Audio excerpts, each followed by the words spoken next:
America ready for... The event with Biden comes just 2 weeks before Election Day as the economy and high costs remain a top issue for voters. Appearing alongside Sanders, who ran with a much more left platform against Biden in the 2020 Democratic primary, may also help boost support among more progressive Democratic voters who feel skeptical about voting for Vice President Harris. Deepa Shivaram, NPR News. Federal prosecutors say the former CEO of retailer Abercrombie & Fitch has been arrested. Officials say Michael Jeffries and 2 other men have been detained on allegations of sex trafficking. The U.S. Attorney for the Eastern District of New York plans to hold a news conference later today with FBI and police. Officials with Abercrombie & Fitch have declined to comment. South Korea says it will respond to North Korea sending troops to help Russia in its war with Ukraine. NPR's Anthony Kuhn says Seoul believes Pyongyang sent Russia more than 12,000 soldiers. South Korea says its countermeasures will depend on the degree of military cooperation between Pyongyang and Moscow. One possibility being discussed is that South Korea will change its policy of not arming combatants and provide weapons directly to Ukraine. Another is that it could send military intelligence officers to Ukraine to keep an eye on the North Korean troops. NPR's Anthony Kuhn reporting. On Wall Street, the Dow Jones Industrials are down more than 100 points. This is NPR. Good morning. With the latest from the GBH Newsroom, I'm Henry Santoro. 2 lawsuits contesting the results of Republican State Senate primary on Cape Cod are moving forward. As GBH's Jeanette Barnes reports, the case involves mail-in voting, which is now underway in the general election. In the primary last month, 62% of voters statewide cast their ballots by mail. Born Republican Carrie McCrae, who lost a state Senate primary, alleges that officials in 6 towns in her district did not verify the signatures. Suffolk University professor Rachel Cobb, who studies voting rights, says the proportion of mail-in ballots could be a factor in the case, but invalidating an election is unlikely. If everybody voted by mail and nobody checked and there's a huge problem, then that's a problem. But it is unlikely that a judge would go against the Secretary of State's judgment on this. She says candidates and voters tend to trust election results when they win and be more skeptical of the outcome when they lose. Jeanette Barnes, GBH News, 89.7. The MBTA is testing an app called MBTA Go, which will enable riders to see expected arrival times for trains and buses and to get information on individual vehicles as they move along their routes. According to Cambridge Day, the app is in beta right now, and about 2,800 people are taking part in a 3-month testing of it. T officials say the agency hopes to make a decision after the testing period on when the app's official launch will take place. Celtics kick it off tonight with the Knicks at the Garden, but not before raising their 18th championship banner and handing out the big rings. This is GBH News. Support for NPR comes from NPR stations. Other contributors include Workday. With AI at the core of its system, Workday is committed to delivering continuous innovation to prepare organizations for what's next. Workday, an enterprise platform for finance and HR rock stars.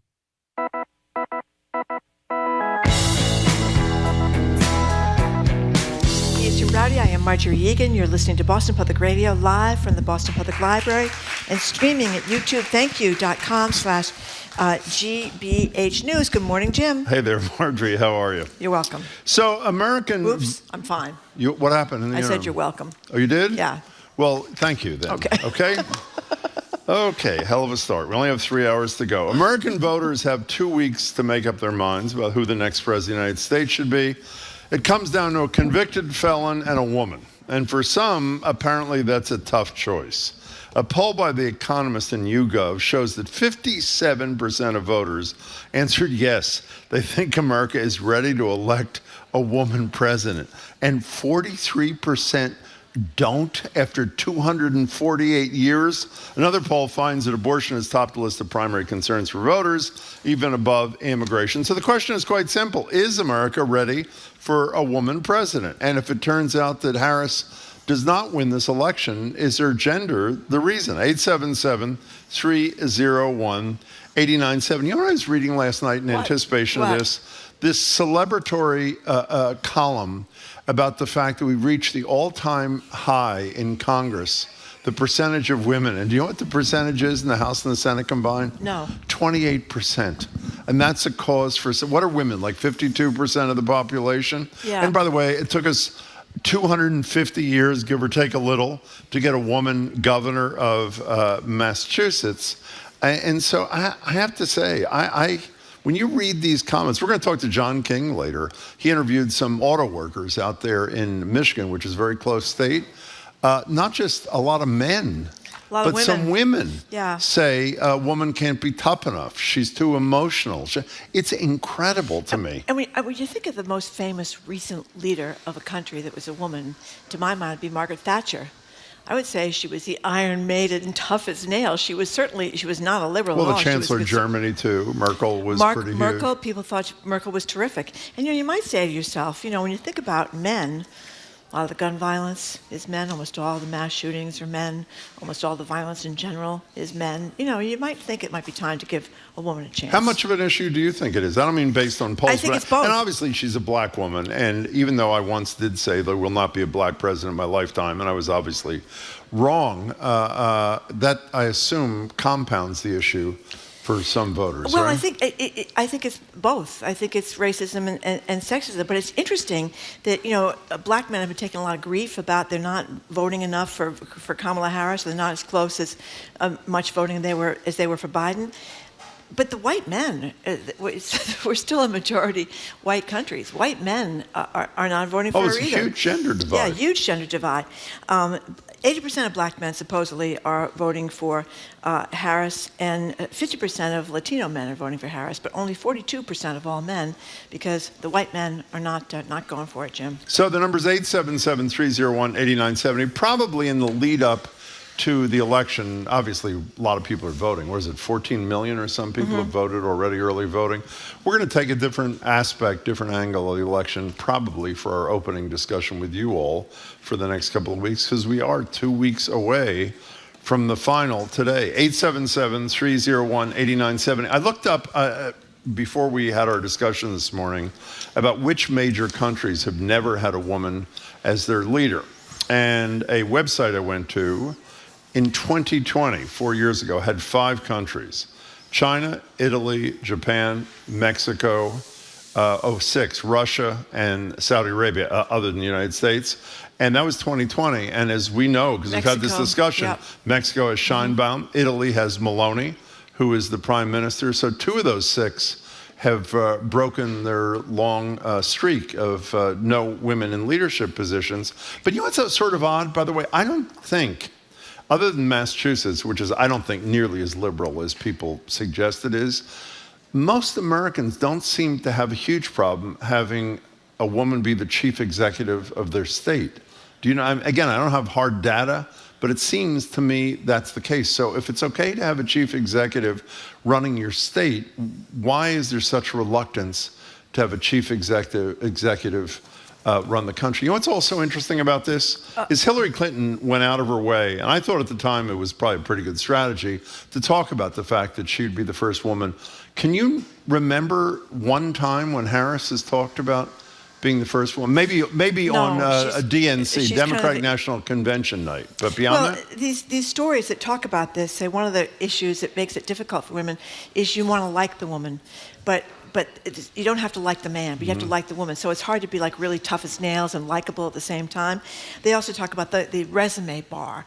What do you mean by that? Well, the old joke is when men get a promotion, they just take it, and when women get offered a promotion, they're afraid that they're not really ready for it. Yeah. And the questioning of her ability. Has she done enough things to be the chief executive? Then there's the motherhood bias. What had Donald Trump ever done in 2016 to be a chief executive? Be a con man? He'd been supposedly a billionaire businessman who had a TV show in which he was very effective. Donald Trump is telegenic. Television matters a lot. He was on The Apprentice for all those years, getting practice and what it means to attract But she was a people. prosecutor in San Francisco. She was the chief prosecutor of the Attorney General of California. Right. She was the United States Senator. That's not an adequate Well, Barack resume? Obama had one of the thinnest He resumes did, of it's all when true. you think about it. I mean, people did bring that up when he was running for president, but it certainly didn't prevent him from becoming president. Then they talk about, ethics. It's really interesting. Men can obviously, as we can see from Donald Trump, get away with practically murder, and women like one false step, and you are kind of a horrible person. And then now she doesn't have this issue because she's a stepmom and her children are older, but there's a big motherhood bias, particularly when women have young children. Who is going to care for the children if they're running something, whether it's the state or the country? So there's all those things. And then you know what people mention all the time? That time of the month. Women's supposed moodiness and emotional swings. I mean, it's Yeah, it's a we're lot. ready. Joan in Plymouth, you're first on Boston Public Radio. Welcome to the show. Hi. Hey, hi. How are you guys today? We're good. Thank you for calling. So I just want to throw something in the mix that I've been noticing. So this is my very unscientific perfectly fine. observation.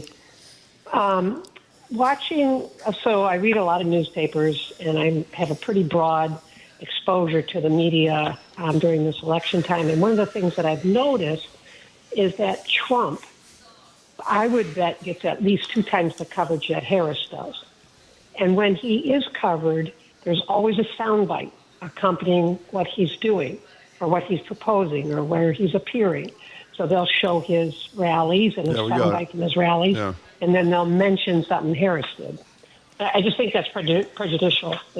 I haven't noticed that. I mean, listen, there's no question the media has done a rotten job for most of the last 8 years covering Donald Trump and is still a little bit confused about how to Donald. There's a great Ezra Klein piece. I don't know if you read it, Marjorie, talking about as Biden aged, the media went for the kill, and they haven't done quite the same thing other than the last couple of weeks, maybe, because they're not quite sure, he argues. They're confused. We're confused about how to address this cognitive decline in Trump. Joan, thanks for your observations. I don't know if you're right, but as you say, unscientific, it's possible. Thank Margaret you. Sullivan, who used to be the ombudsperson for the New York Times, and now she does this great column this is one of her themes, that we've normalized Trump, and to have like a serious discussion about his economic plans versus her economic plans is almost ridiculous because he doesn't tell the truth about what he's going to do, or he does tell the truth about what he's going to do and people don't believe him. So she claims that the media has been mistaken to do that. Well, there's the other issue, which I guess relates to what you're talking about that I mentioned a couple of weeks ago, and of course I immediately went back on it, is that I don't really understand. Anand Girdadas, whose political view I respect deeply, thought I was wrong about this. Why every time he is mentioned, is it not mention Donald Trump, who attempted to overthrow the United States government and is a convicted felon? Why, again, if somebody was applying for a CEO job at Chrysler or at GM or at Amazon, we would read that every time we read his or her name, and we don't hear. I mean, talk about normalized. I mean, go down the list from rape to these felonies to $500 million business judgment against him to attempting to overthrow the government, and it's like ancient history. To having sex with a porn star while his wife has just given birth, too. But I think that's the double standard, men versus women in general. Women have to be more ethically pure. Women have to be younger. There's a huge age thing. Do you think she could have survived? Let's assume there are 100, I'm making up a number of these deficits, for lack of a better euphemism, on Donald Trump's resume. He's survived 100 so far. Could she survive one? No. I don't think anyone she could. No. Well, particularly, I don't think a woman could. Anyway, let's go to That's James. what I meant, as a woman candidate. Yeah, that's what I meant. James in Providence, thank you for calling. Hello, James. Welcome. Hi, how are you? Good. Let me turn the radio off. Yeah. Hi. We didn't wake you, did we? No, you didn't. I just wanted to turn the radio off. Okay, good. Okay. So we don't have any feedback. Go ahead. Yeah, no, I think we're ready for a woman. I voted for Hillary. Yeah. I just think the person that we have right now running as a woman has enough qualifications like Hillary did. I think she was a perfect candidate for Hillary. I'm not sure how that got away from her, but that's kind of my opinion on that. So, James, you are somebody who thinks that she's less qualified, which is your right, obviously. Would you disagree that there are some people where qualification is irrelevant and her gender is all that matters? Not you, but others? I think others feel that way. I would totally agree with that. Yeah. Which I think is a mistake. Well, I'm glad to hear it. And by the way, I'm really glad you said you voted for Hillary, because one of the things I read in John King's piece out of Michigan was somebody saying, a man, I'd vote for a woman in a second, just not this woman, which is what we heard in this state for years and nationally, James, too. one I'm thing, sorry. just what is it? She has, as Jim just said, she was a district attorney out in San Francisco. She was the attorney general of California. She was the vice president, meeting with world leaders, traveling all around the world. She was a senator. So what more do you want? Well, what I see with her, she flip-flops on a lot of things. She doesn't stand by her convictions. Whether you like Donald or not, which I think I can't say it on the air, let's just say he's a big a-hole, that she flip-flops. He doesn't. James, what was the primary slogan of his campaign? We're going to build a wall and Mexico's going to pay for it. There's no wall, and Mexico paid for nothing. There's no commitment other than tax breaks for the rich that this guy honored as president of the United States. I mean, he's elevated flip-flopping to an art form. Well, the other big thing, he's going to bring back manufacturing, and Joe Biden has brought back a lot more manufacturing than Donald Trump ever did. And infrastructure, we talked about that. We had infrastructure week every week, and the comparison between what Biden did in that is no comparison. But James, thank you. We appreciate your call and appreciate your honesty. Thank you very much. 877-301-8970. The question is quite simple today. Is America, enough of America, ready to vote for a woman? And again, I read you this polling number at the top. 57% say yes. I was stunned. I assumed people would lie, and it'd be 97% who would say we're ready for a woman, whether we are or not. But 43% are acknowledging, which to me means the number's higher, that we're not. Well, one of these stories, it was pretty funny. People will say yes, and then they'll say but. And then they would list all these kind of things that James did. She doesn't have enough experience or whatever it is. But lots of people talk about women and their moods, that we're just too moody to function. Okay, why are you looking at me? I mean, I'm not guilty of any of these things. It's sort of like you're looking in an accusatory fashion. But you and I are really a perfect example. What are we? Because I think that people talk about, you're interrupting, all this kind of things. Yeah, thank you for mentioning that. They think you're very tough and very smart. Yeah, thanks. It was too late for that after the interrupting thing. That's okay. But if people didn't like me, it wouldn't work. Right? People have to like me. They don't have to like you, Jim. And it's the perfect Well, thank example. God for that, or I'd be unemployed. Exactly. If that were the criterion. That's how it works with women versus men. Well, thank you for the compliments. I really appreciate. I'm glad you picked that example and put it in there. Let's go to Ann in Lincoln. They do think you're very funny. Okay, it's too late, Marjorie. You've already dug the hole, and the dirt is being piled on top of you. Okay. Ann in Lincoln, hi. Welcome to the show. How are you? Hi, Jim and Marjorie. Thanks for taking my call. Marjorie, that was perfect what you just said about you and Jim, because you are so likable, and Jim what am I? Just a strong-willed force. You're just overpowering. Okay, thank you, Ann. He's a force of nature. But anyway, that's what we call him around the newsroom. Actually, it's not what we call me. You make a great. Okay. You make a good pair, though. Thank you. Very kind. I have 2 points. Yeah. 2 points. One is I remember calling in 8 years ago to talk about Hillary. Would they elect Hillary as a woman? And I remember saying, I think there's a lot of people out there that might say, sure, I'm ready for a woman. But when it comes down to it, their subconscious kicks in and they just can't bring themselves to really do it. And I think it's still there. And I hate that that's the way it is, but I think it's still there. But my second point is there's something about women and the strength that they have, the bravery that they have when they get into politics. And you need look no further than the women like Liz Cheney and the young women that worked in Trump's White House. It's a wonderful point. Oh, yeah. We didn't cut you. All these men wouldn't do it.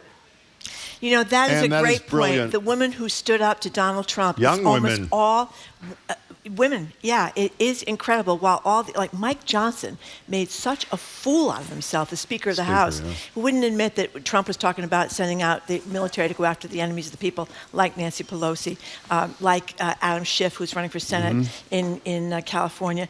It's been women that have stood up. Thank you for pointing that was great. out. By the way, we have an anonymous texter who says, and I apologize to make a correction, when you say Russia has not had a female head of state, obviously you were neglecting Catherine the Great. I that forgot is about true. her. It's amazing how She was many elected people in a landslide, too, I in our think. texts What? are saying that she's not qualified. Like I said, AG. Well, what do you think DA. what does that say? Well, I think it's, what are her qualifications? You could argue that Hillary Clinton rode her husband, I would argue that Hillary Clinton rode her husband's coattails. And she wasn't a great candidate. She was not a talented politician. He was. And she took advantage of that when she was elected senator of New York. And I think she was a tough candidate for people to vote for. I mean, if you think about who's a better candidate between Hillary Clinton and Kamala Harris, I don't think there's any contest. How about between Kamala Harris and Donald Trump? What's the top of his resume? That he almost was able to overthrow the government of the United States? You know, here's an interesting text. This is a woman who says, my husband, a white man and a burly combat veteran, proudly voted for Harris on Saturday. You know, a lot of the argument about the gender thing is that the more secure a man is, the more likely he is to vote for Harris. I totally buy that, don't you? And the least secure are not ready because it's upsetting to them. I think that's the same with candidates of color, don't you think? I do. The more secure you are, the more willing, especially if you're a white guy. That's right. The more likely you are willing. Oh, here we go again. She's looking at me with that look. Oh, Jim, people don't have to like you. I mean, you can be the a-hole everybody knows you are, and you get away with it. But I have to be nice and Jim, whatever. don't get moody about it. I'm not. Let's take a break. Michael from Burlington. We'll get Don't to go you away, as soon as we Michael. get back. We're at Boston Public. We're at the Boston Radio. Public Library. That's Yeah. right. Streaming at youtube.com/GBH News. You are, of course, listening to Boston Public Radio. We will be right back. The number is 877-301-8970.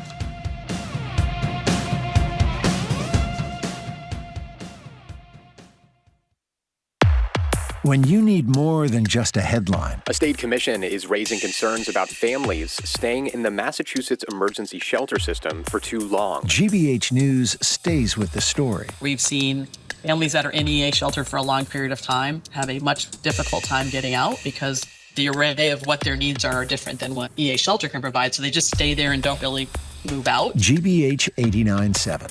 Online at gbhnews.org. Our programs are made possible thanks to you. And Direct Tire and Auto Service, committed to transparency in the auto repair business. Their team will text videos on the vehicle inspection process to help you understand the work they are considering. DirectTire.com. And the Newberry of Brookline, a Kisco signature community. Retirement living opening this fall with independent, assisted, and memory care residences. Sponsors of the Alzheimer's Walk on October 27th. Life at thenewberry.com.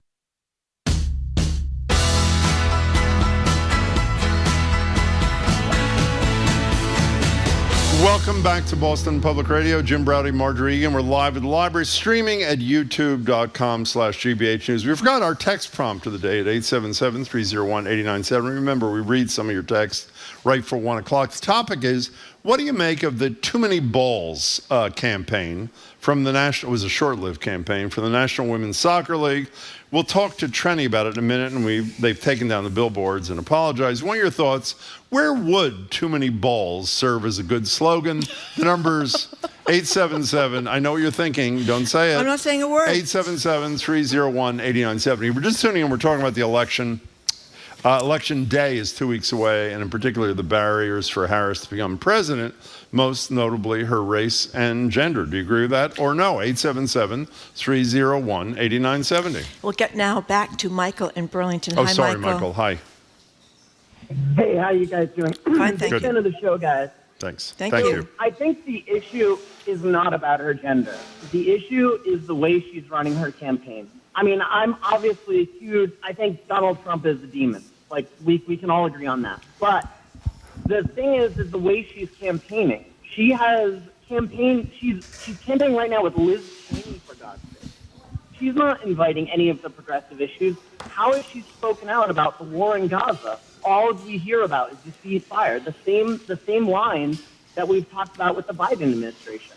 even when she just tried to distinguish herself from Biden, all she says is that, I'm not Joe Biden. That is, seriously a terrible response. I agree that there's a certain percentage of the population that won't vote for her because she's a girl. But maybe there's a certain percentage of the population that won't vote for her because her hair is brown and Donald Trump's is blonde. Hey, Michael, I don't agree with much of what you said, but the last comment I will allow you to take back. I would say gender is a bigger problem than the color of her hair. And by the way, I can't speak to your perspective, which you're entitled to, that she hasn't been progressive enough on the campaign trail. I can't speak to the Liz Cheney thing. I would say one word: brilliant. There are tons of women who voted for people like Nikki Haley. In some of those states, 20%. She's gone out with Cheney to say there's an alternative for you. And here's a very conservative woman who is saying, if you care about the Constitution, I'm your alternative. So I don't know if it's going to succeed, but I think the Cheney tactic is hugely wise. I do agree with him about Gaza. I think she could differentiate herself a lot more than she has from Biden on that. And I think she hasn't really been effective answering questions about the economy. When somebody asks you about the economy, you don't want to hear about my mother saved money over and over again to buy a house. What question about policy? Name one. Michael, you can answer too. Name me one question that you think Donald Trump has answered coherently and honestly about his policy. He hasn't, but that doesn't mean you can't point out that you've been a little disappointed with her answers, and I'm one of them that's been disappointed with her answers. Michael, we appreciate your perspective, though. Thank you very much. 877-301-8970 is our number. Oops, I can't see the thing. The colors. Oh, it's Victoria in Gloucester. Hi, Victoria. Hello, Victoria. Hi, thanks for taking my call. Thank you.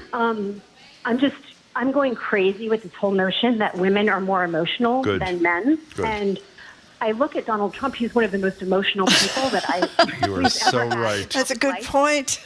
And I don't understand why people don't recognize that anger is an emotion. And it's the emotion that Trump leads with everything.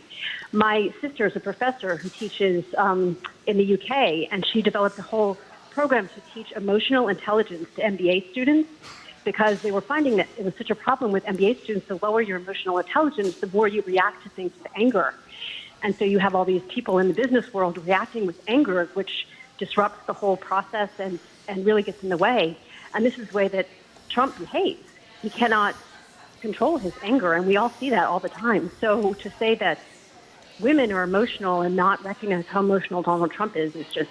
Victoria, that was a brilliant phone call. You're right. True. Every answer is motivated by anger. Every striking back at every comment, every mispronunciation of Kamala Harris's name. That was perfect.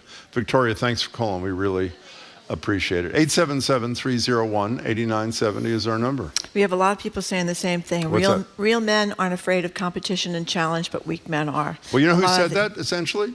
Barack Obama has essentially said, this is not strength. You see him as, I'm paraphrasing, as a strong guy, meaning Donald Trump, but treating people disrespectfully and condescendingly, Obama said it a little bit better, is not strength. We're going to speak with John King later on. He went out and interviewed a bunch of voters in Michigan, and it was very interesting what he found there. But one of the guys who was saying, a black guy that was an auto worker who's been laid off, what's the new company, the name of Chrysler? I can't pronounce company, whatever it. I don't know. Cilantro or something like that. It's close. I don't know what it is either. But anyway... Can you put that up there, Jamie? Yeah, so we can the point he was making is that a lot of the auto workers are very upset about electric vehicles, and they're afraid that that's why they like Donald Trump. And, if you've been laid off from your job and you think it's because of electric vehicles, I can see where you're mad at him. But you would think that if there's no union leader, in my opinion, who is more into the Harris campaign than Sean Fain. He spoke at the convention. And unless the leader you elected is trying to lead you down the wrong path, do they think that he hasn't considered the EV question and had a discussion with her, and I'm sure explained to his members? Stellantis. Sorry about that. It's not cilantro. In any case, no, I like cilantro. A lot of people don't because of the soap taste for a lot of people. Where are you on the cilantro thing, by the way? Do you eat cilantro? I don't know. What do you... Wait, sorry. No, I'm sorry. We'll get back to the calls in a second. This is a very simple question. Let me ask it again. Yeah. Do you or I eat do you not I eat a lot of baked potatoes. eat cilantro? Jim. A lot of baked potatoes. Do you not know if you eat cilantro? I'm sure I've had it. I don't really know much about it. Oh, my God. Annie from Gardner, thank you for calling. Hi, Annie. Hi there. Thanks for taking my call. Sure. I feel that this question needs to be framed differently for Harris. I think it's an intersectional question, that her gender can't be considered separately from her race, because still in 2024, strong, assertive, intelligent Black women are so often labeled as angry Black women. Right. Yeah. They are scrutinized to a degree that white women are most definitely not. You know, look at the Harvard president, who's were much milder than other university presidents who still have their jobs. And even I'm seeing, even in Democratic chat groups, she is being scrutinized in almost an unforgiving way. Some women are saying she's not, being angry enough, and others are saying, she didn't say this right, she didn't say that right. And I never saw that with Hillary. So I think we really need to broaden the lens on the conversation. It's really interesting. By the way, I totally agree with you can't take race out of this, but I totally disagree that Hillary Clinton was not dissected, maybe not on the same issue, but I think right here on the show we talked about how poor a politician she was, not to mention the fact that she was the second most disliked candidate who'd ever run for president, and the only one more disliked was the guy who beat her. So, but your points about Harris, I think, are all well taken, Annie. Annie, Yeah, thank you for making them. I think it's a twofer. I think we can safely We said that assume. before the show. Yeah, I think that's true. And by the way, Annie was mentioning even Democrats in chat groups are upset about it. Who is driven most nuts by the fact that there is a Black woman who could be the next president of the United States? Donald Trump. Donald Trump. I mean, who Really are the drives him racists? Every crazy. time you use the word racist, who is it directed to? Generally to a Black woman who's a prosecutor, Letitia James in New York, Fonnie Willis in Atlanta, and occasionally a Black man like Bragg in New York City and Manhattan. Well, don't forget Chutkan, the Washington That's judge. exactly I right. mean, Donald Trump is surrounded by this group of really smart and aggressive and talented Black women I that agree. are encircling him. And Chutkan could actually, if he loses, take this case about the election to trial. We hope that happens. Matt in the car, thank you for Hello, calling. Matt. Hey, how are you? Hey, Good. Let me first start off by saying you're never going to change my mind, and I'm never going to change yours. Okay? That's fine. I'm a Republican. It's fine. I'm a Republican, and I don't like Trump. Okay, but I'm a Republican. All right, I'm stuck with the guy. But when Marjorie just asked you that question a while ago about why she doesn't answer questions, and your first thing is rather than answering the question, you say, "Well, Trump doesn't do it either," and that's what most of the media does. Matt, can I interrupt you only to say, Matt, I should say, the day, if you listen to our show, which we hope you do, the day after she did her first one-on-one interview, the day after the debate, it was 30 seconds into the show where both of us said we were panic-stricken because she didn't answer the first question at all, which was, are we better off today than we are 4 years ago? So I did say what you said today, but we have never been shy about criticizing her. I'm just saying, putting in context, it's like a gnat on the back of an elephant, I guess I would say. Whoop, I didn't hang up on Matt. Matt hung up on himself. Okay, Matt, call us again sometime. We're done. We're done, but we do have a text from another person. What? Well, he says, Marjorie, you are right. Listeners have to like you, not Jim. But I do like Jim. Oh. I have a bit of a crush on him because he's so snarky. Oh, thank you, anonymous mail texter. We really appreciate that. And I on you, Jim. apparently. Okay.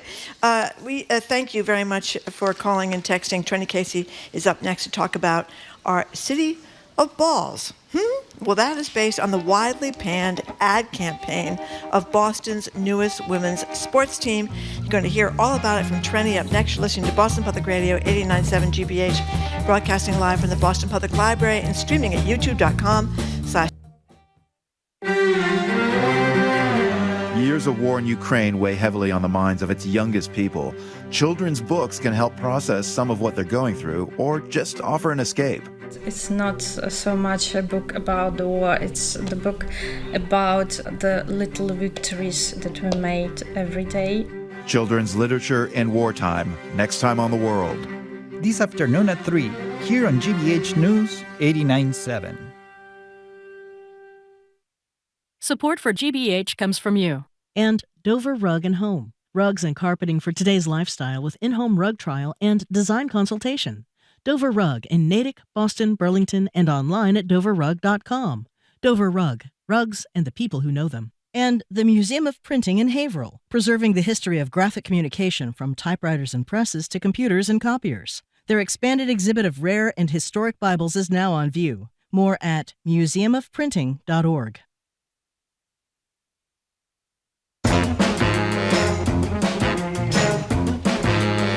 Welcome back to Boston Public Radio. Mark Regan and Jim Browdy. We're live at the library, streaming at youtube.com/GBH News. Our text prompt of the day at 877-301-8970.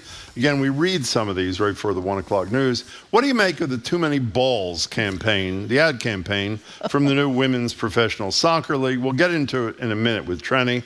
We want your thoughts. Where would too many balls not be a problem in terms of a slogan? 877-301-8970. Joined now on Zoom by Trenni Casey, anchor and reporter for NBC Sports Boston and a BPR contributor. Hi, Trenni.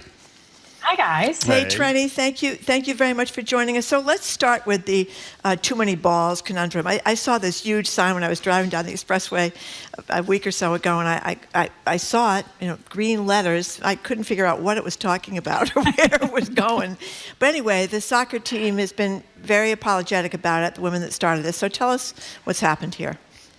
Yeah, so the new NWSL, so National Women's Soccer League team, which has now also been named, I'm sure we'll talk about their nickname as well, Boss Nation is their nickname, rolled out like a big advertising push. And it was this sort of cheeky, some found it inappropriate. I have 7th grade humor, so I sort of chuckled and found it funny about there being all of these balls in town, like these Celtics and the Patriots and the Bruins, and no more. We don't need any more balls. We need women, essentially. So it was a play on words that did not go over well with many people. But I think more importantly, Marjorie, like your experience, so you see this giant billboard that says something about balls and you don't know what it has anything to do with. No idea.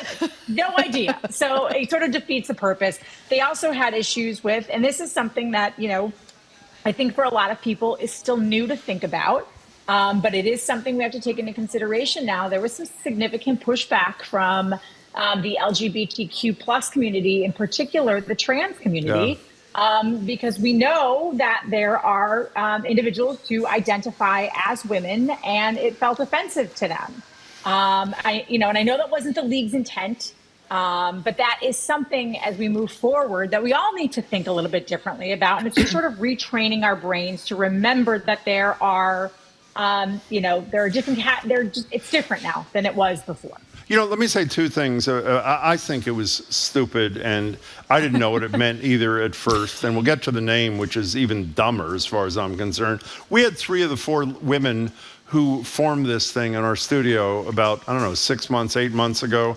I thought they were terrific. And I have to say, Jennifer Epstein, who I think is the senior partner here, retracted this slogan about a nanosecond after the criticism, apologized profusely. And I have to say, in a world in which so few people apologize for anything anymore, they made a mistake, and I think they handled it really well. I don't understand what the PR firm they hired was thinking. This Boss Nation, BOS Nation thing, I didn't know till somebody explained it to me this morning. Is it called an anagram? Is that what the word is? Yes, anagram. When the letters, yes. For the word Bostonian. Really? No. It's so, honestly, again, I have a childish gutter sense of humor, so the balls thing didn't bother me. But Boss Nation, I was like, what? Now I have to think about where the letters would be for Bostonian, and are they all in there? And does it really, like, no, you know what the best name that I've heard? So I rarely read the comments, but sometimes I always read the comments. Actually, that's sort of a lie. A lot of times I read the comments because I like to know what people think. And there were so many people commenting that they should have been the Boston Coven, which is so awesome, Boston right? Coven. Like this play, Pretty clever. like you sort of take back, right? You know, women, witches, Salem. Obviously, there's another word that sounds like witch that women are often referred to as. You sort of take the power back of that word and get the power of being a witch, right? And sort of finding that side of you. And then somebody in the comments was like, you could call Franklin White Stadium the Cauldron.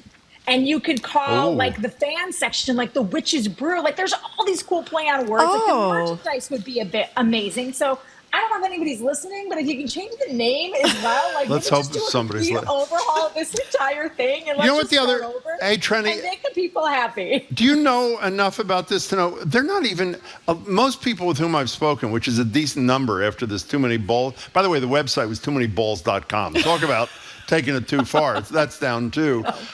Most people think this is imminent. They're not even playing until 2026. Yeah, so they get time. How do they keep the damn momentum going? What do they do here?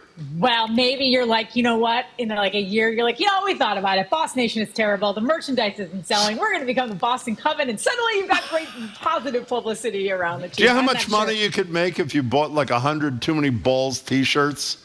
By the way, on the market now, because they're gone. I mean, that'd be. So can we talk about another women's sport thing? I watched the final game, Game 5 of the WNBA championship, and a texter this morning said you were as upset as I was. This game was totally stolen from the Minnesota team. The score was 60-58 with a few seconds to go. A player for New York is driving to the hoop. She allegedly is fouled. She makes the 2 free throws that get the game in overtime. New York wins in overtime. Here is the coach, Cheryl Reeve, the coach of the Minnesota Lynx, at a post-game press conference after losing to the New York Liberty about this very topic.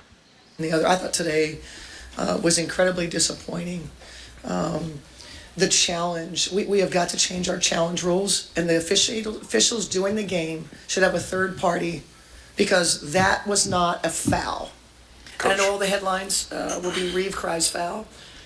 Bring it on, right? Bring it on, because this was stolen from us. I thought it was horrible. You? Yeah. So I admittedly only watched the highlights. We were on a flight back from Wisconsin for my parents' 50th wedding anniversary. Happy wow. Thanks. Yeah. It's technically this coming Saturday, but that's neither here nor there. But 50 years is a lot of time to be married to someone. Or be alive for that matter, but go ahead. Yeah, they're only 70. Can you believe that?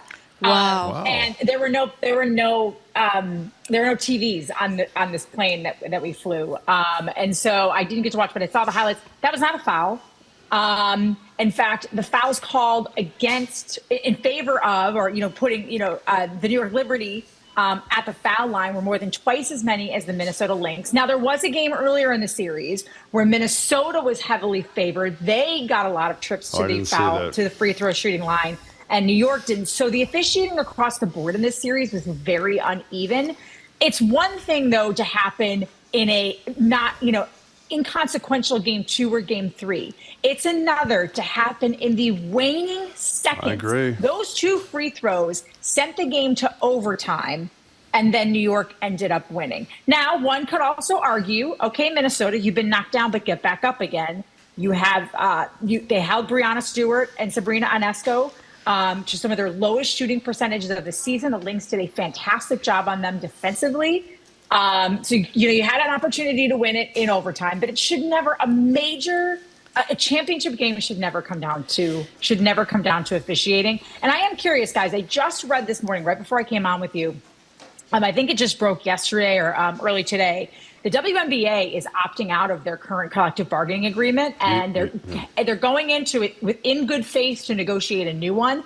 But I do wonder if part of this new negotiating agreement is going to be expanded. That's one of the things. I'm sure it's going to be money, benefits for sure, in particular benefits surrounding fertility treatments and pregnancy leave, and then obviously salaries. But they're also asking for changes that for better practice facilities, better game facilities, and maybe better officiating, like a higher level, but also greater challenges. Like, I do wonder if this will now enter into negotiations. Challenging a call. Yeah, because could you see that? Yes, I don't challenging know the call. enough about the professional basketball, but I certainly know when you see the NFL games, if there's a controversial call, they review it. They're all out there watching it on. There's some things you can't challenge. Not all. Yeah. I mean, it's just, it's a really, you know what's really interesting in this? And baseball has adopted AI more quickly than any other sport, but tennis has now also very quickly adopted AI.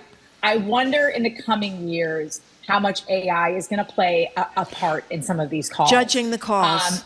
Judging the calls. And I think it's actually, and forgive me because I just read this article earlier this week, there is a change coming or implementing, I think, in either college football or the NFL, where there's going to be an AI factor to it. Like, I think it's goal line, and it's something to do like where the ball is. There are it's the ways first I think that down you marker. can incorporate. But my question, yes, that's what it is, Jim. Yeah. Yes, thank you. It is the first down marker. Yes. But my question is, it just, I guess it's not all of them. You just said it's not all of them, but they can certainly challenge some of them. So can you do that in basketball or not? Yes, yeah, NBA for sure. I'm not as familiar with the rules in the WNBA. Because you wonder why this wouldn't have been, was this challenged in the game? Well, I think her point is it's unchallengeable. The coach of the losing team. Yes, this would be, and please, a texter, correct me if I'm wrong, but I am 99.9% sure that a foul like this would have been available for challenge in the NBA. Okay, we got to move on. Because there are a lot of challenges in the NBA, which has really slowed things down. We're getting lost in the weeds. We got to play the best quote of the year. No, it's not your fault. The best quote of the year, bar none. There'll be no better quote in November or December. Here's the coach of the Celtics, Joe Mazzulla, being asked, I think it was yesterday, but whenever it was, about whether he feels pressure to repeat. Tonight, they're hanging up their banner for their 18th championship. Does he feel pressure to repeat? Listen to what he says in the first sentence here. Here's Joe Mazzulla. Zero, no question. We're all going to be dead soon, and it really doesn't matter anymore. So there's zero pressure. You're either going to win or you're not. And that's enough of him. So essentially, when Marjorie and I do a horrible show, what I'm now going to say to Marjorie, I don't even feel bad about it because we're all going to be dead soon, Marjorie. I mean, how great a quote is that? Did you not wonder what he knows that we don't know? like, what do you mean we're all going to be dead soon? Like, I plan on living to 100. Like, I have a good 53 years left of my life. I don't plan on dying soon, Joe Mazzulla. But this is his, and there's actually, just to pitch my own network for a little bit. Chris Forsberg, who is our Celtics insider, did all these sit downs with all of the Celtics players and talked to them about Joe Mazzulla's sort of unorthodox coaching methods. Mm-hmm. And there's a really great 3-minute piece up where these guys talk about some of the weirdest things. I mean, he puts up UFC fights, Animal Kingdom videos, all these different ways to show these guys not to succumb to pressure, to work together as a team, how in the animal kingdom, they all attack as one. He uses a lot of very different, when Jason Tatum was not named finals MVP, Joe Mazzulla says to him, good, I'm glad you didn't get it. And I'm glad you didn't play a lot in the Olympics. To him, that's great because that means Jason Tatum is even more motivated coming in this year because he may have won a title, but he wasn't an MVP. He wasn't a league MVP. He wasn't a finals MVP. He wasn't even an Eastern Conference Finals MVP. And then Steve Kerr looked at him in the Olympics and said, you're not shooting the 3-ball well enough. I'm going to sit you in some crucial games. So in Joe Mazzulla's mind, that's the best thing ever. I mean, it's a really great. He's a different cat, you guys. Didn't he try to block a shot? When obviously he's not a player, but didn't some he player did get in trouble for that? Yeah. Okay. In any case, we were going to talk about how the Patriots are maybe the worst team ever, but then have you heard about Bill Belichick? What about it? Oh, he's trashing the Patriots. He's trashing the Patriots. Well, that's because Robert Kraft said the other day that I fired him. It wasn't mutual, so it's payback, right? But I'm less concerned about how horrible the Patriots are, and more concerned that the quarterback, who's had 4 concussions, I think, for the Miami team, is returning. Here is Tua, and I can never pronounce his last name. Tagovailoa. Thank you very much. Tagovailoa. Saying he wouldn't wear one of those Guardian caps. That's the extra head protection, despite the concussions. Here's a little piece of it. Would you wear a Guardian cap? Nope. Why? Personal choice. It's got to be smart. That's it. It's got to be smart. What's the talk in your world about this guy coming back, trying to... I think a lot of people understand it's his choice, but they don't like the choice. Yeah. I think most of us look at it, and again, most of us that are in my industry, minus a Ted Johnson or a Brian Hoyer, who's also on our network, we didn't play football professionally. But I don't understand how someone who sees with his own two eyes what has happened to players who have sustained repeated traumatic brain injuries, what their life has been like. However he did it, and I don't love how Brett Favre announced that he has Parkinson's disease, but Brett Favre has Parkinson's disease. Remember Jim McMahon from the Bears? Sure. The guy can barely find his way home anymore. Super Bowl champion, talks, Super Bowl champion, talks about his addiction issues. You have, of course, the players who have, had massive, have had depression, anxiety, who have died by suicide. Like, there is now so much evidence what these brain injuries can do. I don't understand how, at the very least, you don't say, I really want to return, so I'm going to try a guardian hat. But to say, and also to say you just have to play smarter. Like, what? That to me is so tone deaf. But he is a grown man. He is an adult. If he wants to put his body through that because that's what he loves, I suppose he has the choice. I personally don't like it. I'm holding out hope that my nephew never plays tackle football. I keep my opinions to myself there. It's not my son, but I am glad that for now he's just playing flag football. Well, that's to me, the critical issue, and I've said it to you and Marjorie before about this, and I really care a lot about this, is the kid who idolizes pro players, and particularly quarterbacks, the highest profile position. They hear he's toughing it out despite his 4 concussions, and that what's the verb for what he did with his hand when his hand went up in the the fencing. The fencing position. thing. I mean, it was so terrifying. And a little kid watches and says, as long as you're smart and you're tough, concussions don't matter. So I know it's his choice, but boy, Jim, it's not just little kids. I know a lot of people who have children, and they are more than happy to let their kids play tackle football. I know. And they will say, oh, well, they're learning how to tackle correctly at a young age, and I'm a coach, or I watch the practices, and I make sure I don't get it. I don't have children, so I don't know what it's like to have your kids scream and throw a temper tantrum and finally throw your hands up and say, fine, we'll let you play football. I personally think I wouldn't make that decision, but it's not just kids who are saying, it'll be okay. It is the people who are raising these children. One last question. I know Marjorie wants to get to Tom Brady like she always does, but very briefly, I know there's an attempt to get flag football or something into the Olympics. It is going to be in the Olympics. It's not an attempt. It will be in the 2026 Olympics. I understand the appeal of the violence. I'm sorry, the 2028 Olympics. Okay. I'm sorry, 2028. I understand the appeal of the violence in pro football. But isn't there some appeal beyond avoiding some of this horrible pain of seeing the faces and the bodies of the players, which you would get to see in flag football? Yeah. Are they giving that a real chance or no? I think the NFL is investing a lot of money in flag football, Jim. They are. And I think they do have an idea that there is a generation of parents. I would say millennials are younger because my Xennial, Gen X sort of friends, a lot of them still let their kids play football, but a lot of the millennial parents I know, so we'll call them the under 40 crowd, are a little more adverse to it. Not always, it's not a blanket statement, but in many cases, I feel like that's sort of a dividing line. And I think that if people can see that it's still a fast, explosive, it's definitely more of an offensive focused game, right? That's a good point. It's going to be, you're not going to have the big hits, but you'll have interceptions, you'll have touchdowns, you'll have long runs. And I wonder if the NFL thinks we have to capture this now because this might be our future. I hope so. I'm talking to Trenni Casey. Okay, so Jim just mentioned Tom Brady. Tom Brady, as you may know, got roasted, Trenni certainly knows, on Saturday Night Live's Weekend Update, where they do the news of the week. Here's a clip with host Colin Jost. That's how you say it? Jost. Yeah, Jost. Yeah. Yep, Colin Jost. Yep. Saying the joke, and the co-host, Michael Che's reaction. Tom Brady has officially become a part owner of the Las Vegas Raiders, although Brady himself is still fully owned by the Giants.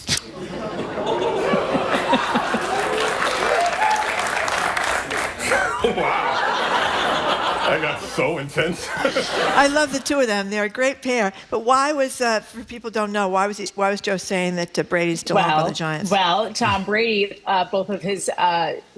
two of his three, I believe it was, Super Bowl losses. Yeah. I'm trying to think Philadelphia and two Giants. Philadelphia and two Giants. Yeah.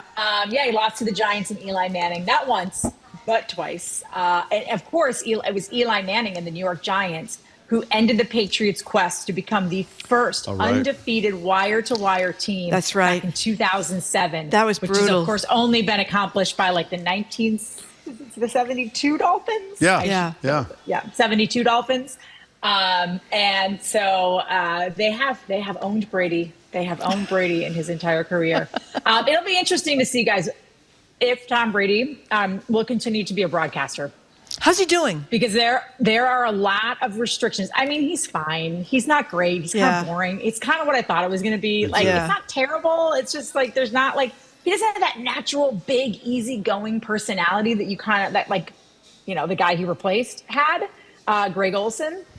But there are a ton of restrictions on him. So he can't go into any other team facility. He can't watch any other team because he owns part of another team. Because he owns part of another team. He can't go to broadcast meetings. Like, if you're in broadcasting and you're doing one game a week, like those broadcast meetings, and when you sit down with coaches and players, like that's huge for back information and sort of just understanding what they're doing.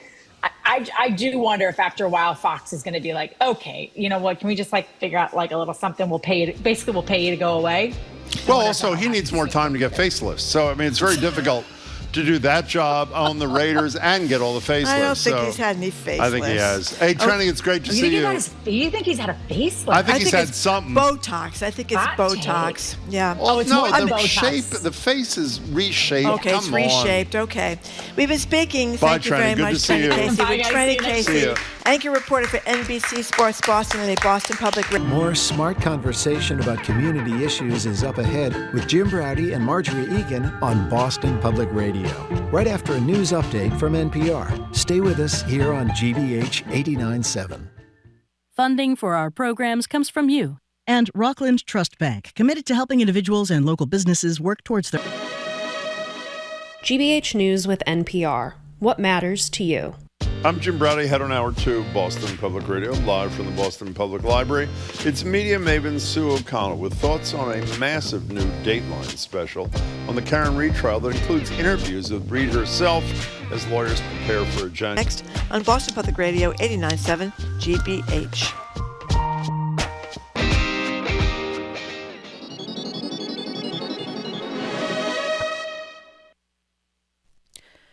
Live from NPR News in Washington, I'm Lakshmi Singh. Former President Trump is taking part in a Latino investigate, prosecute, or punish rivals more than 100 times. Here's NPR's Tom Dreisbach. Trump has promised to investigate President Joe Biden. He's posted that former President Barack Obama should face a military tribunal, Vice President Kamala Harris should be prosecuted, and journalists should be jailed if they don't reveal their sources. And Russian President Vladimir Putin is hosting leaders from the world's top emerging economies for a two-day summit in Russia. NPR's Charles Means has more on the significance of the gathering. This is a gathering of the so-called BRICS nations. That's an acronym for Brazil, Russia, India, China, and South Africa. A plus has since been added to reflect the club's fast-growing... Partridge CEO Michael Jeffries has been arrested on sex trafficking and interstate prostitution charges in New York. Authorities say two other men face similar charges. Jeffries came under investigation last year following a BBC report that Jeffries exploited or abused victims through a sex trafficking scheme. The British network said it interviewed multiple men who say they attended... 2023, the most recent year with data, there were 372 North Atlantic right whales, up 5 from the previous year. They couldn't attribute the population increase to any one thing and said that boat collisions and entanglements in fishing gear continue to threaten the species. But Heather Pettis from the New England Aquarium says she's relieved to see any improvement. It's not a huge increase, but it's an increase. So it is really important to stay the course, continue to assess risks to the population, and respond with adequate management measures. Pettis warned researchers know of 9 deaths and 13 injuries among right whales since the end of 2023. Eve Zukoff, GBH News 89.7. Bostonians are all too familiar with the rat and rodent problem it has, and now they're finding out just how bad it really is. The Orkin Pest Control Company is out with its annual list of the rattiest cities in the USA, and Boston comes in at number 12. Orkin uses residential requests for pest control services to develop the list of major metropolitan areas across the country. Chicago has topped the list for the 10 years that Orkin has been putting it together. And rounding out the top 5 are Los Angeles, New York City, San Francisco, and Washington, D.C. 73 degrees, this is GBH News. Support for NPR comes from NPR stations. Other contributors include Charles Schwab, offering investors choices like full-service wealth management, advice, investing, and trading on thinkorswim. Learn more at schwab.com. And the listeners who support this NPR station.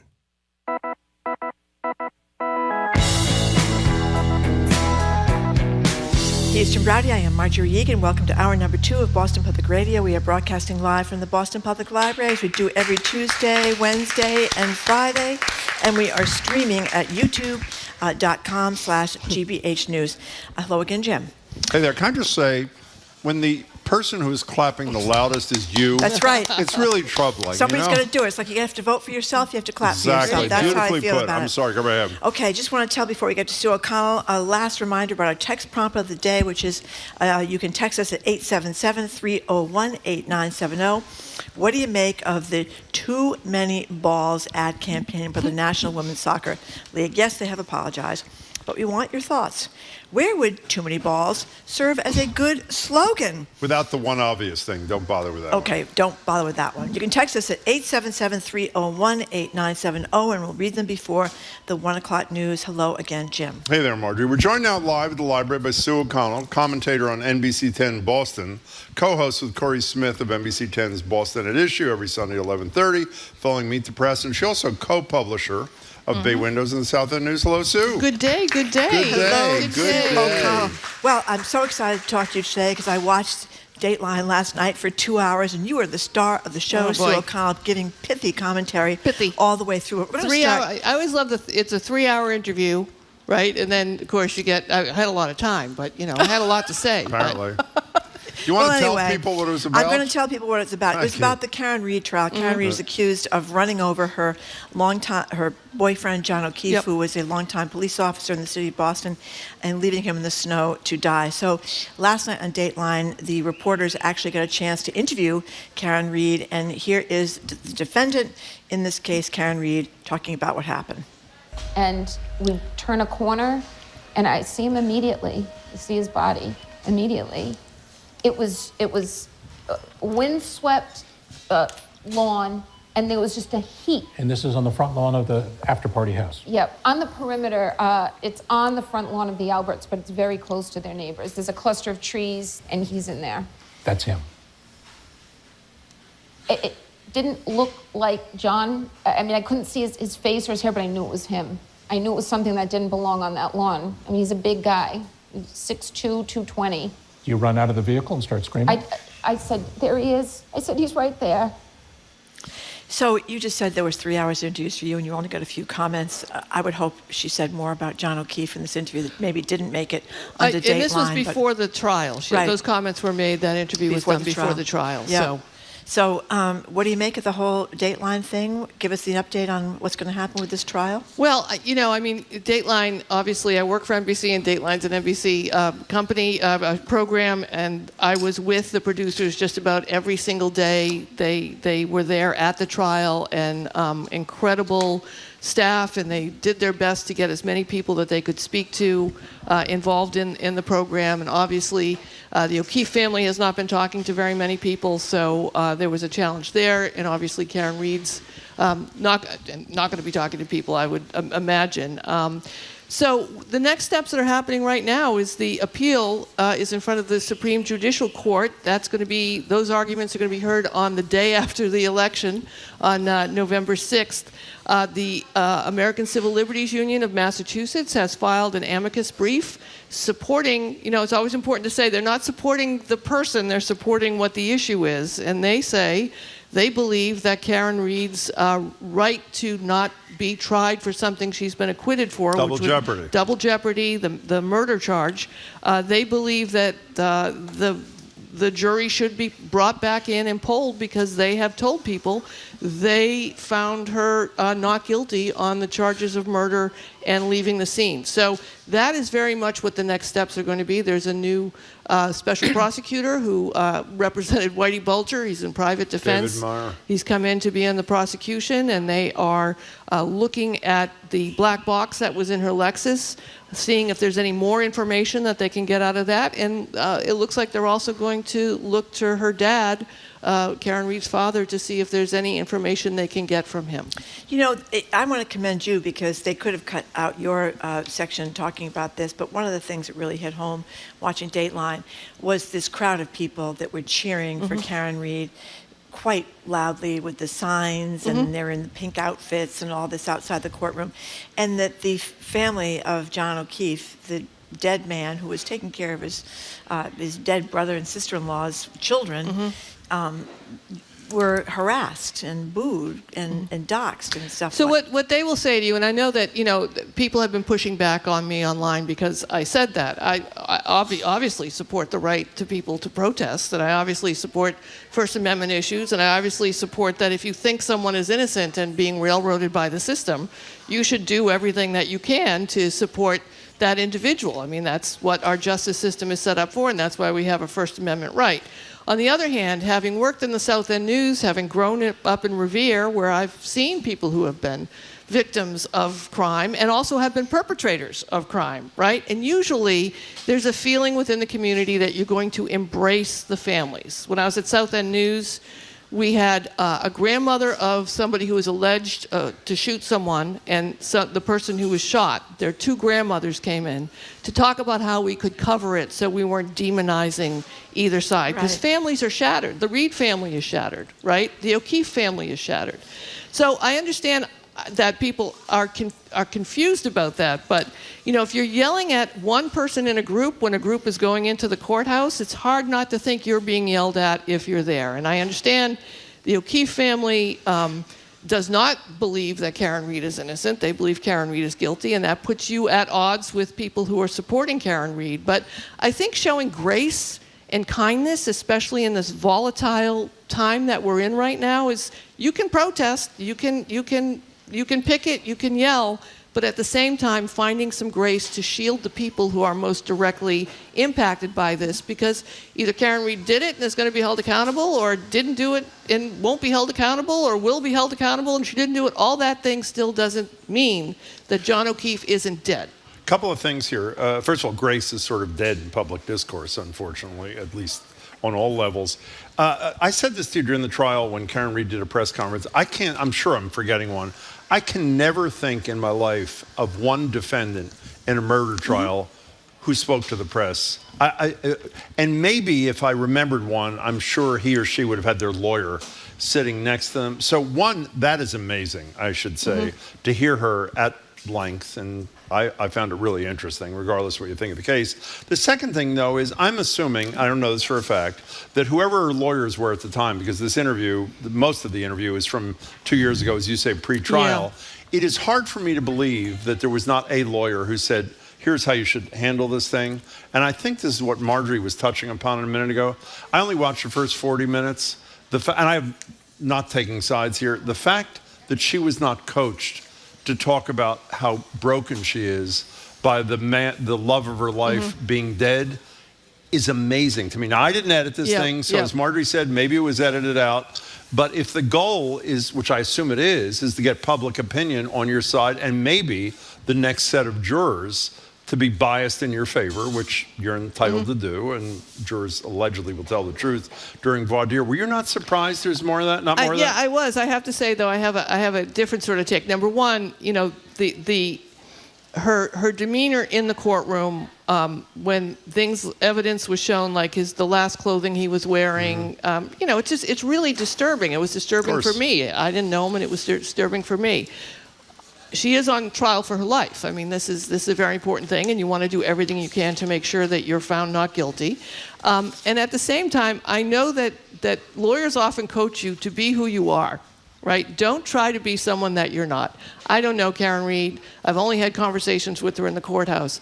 But, if she's angry, as I think she said to someone once, it's in the past a bit for her. Now she's fighting for her life. I don't know if you can coach someone into saying, okay, I'm going to pretend to be sad. I was sad. I did love him, but now I'm fighting for my life. I don't know if that would have come off as authentic in the courtroom. When I was a young lawyer, by the way, almost all of my clients, I said, the one thing you have to guarantee, do not be who you are in the courtroom. One last thing is that they're assuming that the appeal is not successful and the two of the three charges are the most serious charges not thrown out. There's a trial set for January. I have no inside information. I've spoken to a lot of people, nowhere near as many as you have. I can't imagine this trial happening. Can you? Well, I mean, two of the cops are disgraced. They're moving forward. I mean, look, I have said people have, at the beginning of this appeal process, when I said, this could end up in front of the Supreme Court.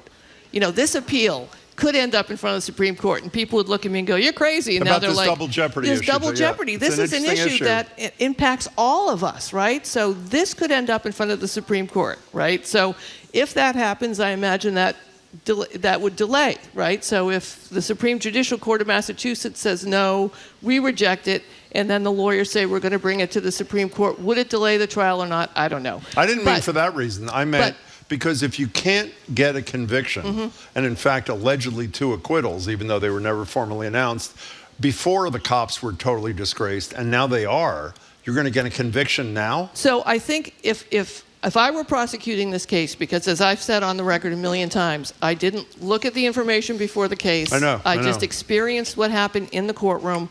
I would have found her not guilty on all 3 charges, right? Because they did not meet the level that you needed. However, the jurors, as we said, some of them indicated that manslaughter could have been on the table. So if I'm prosecuting this case, I drop murder completely. I drop leaving the scene.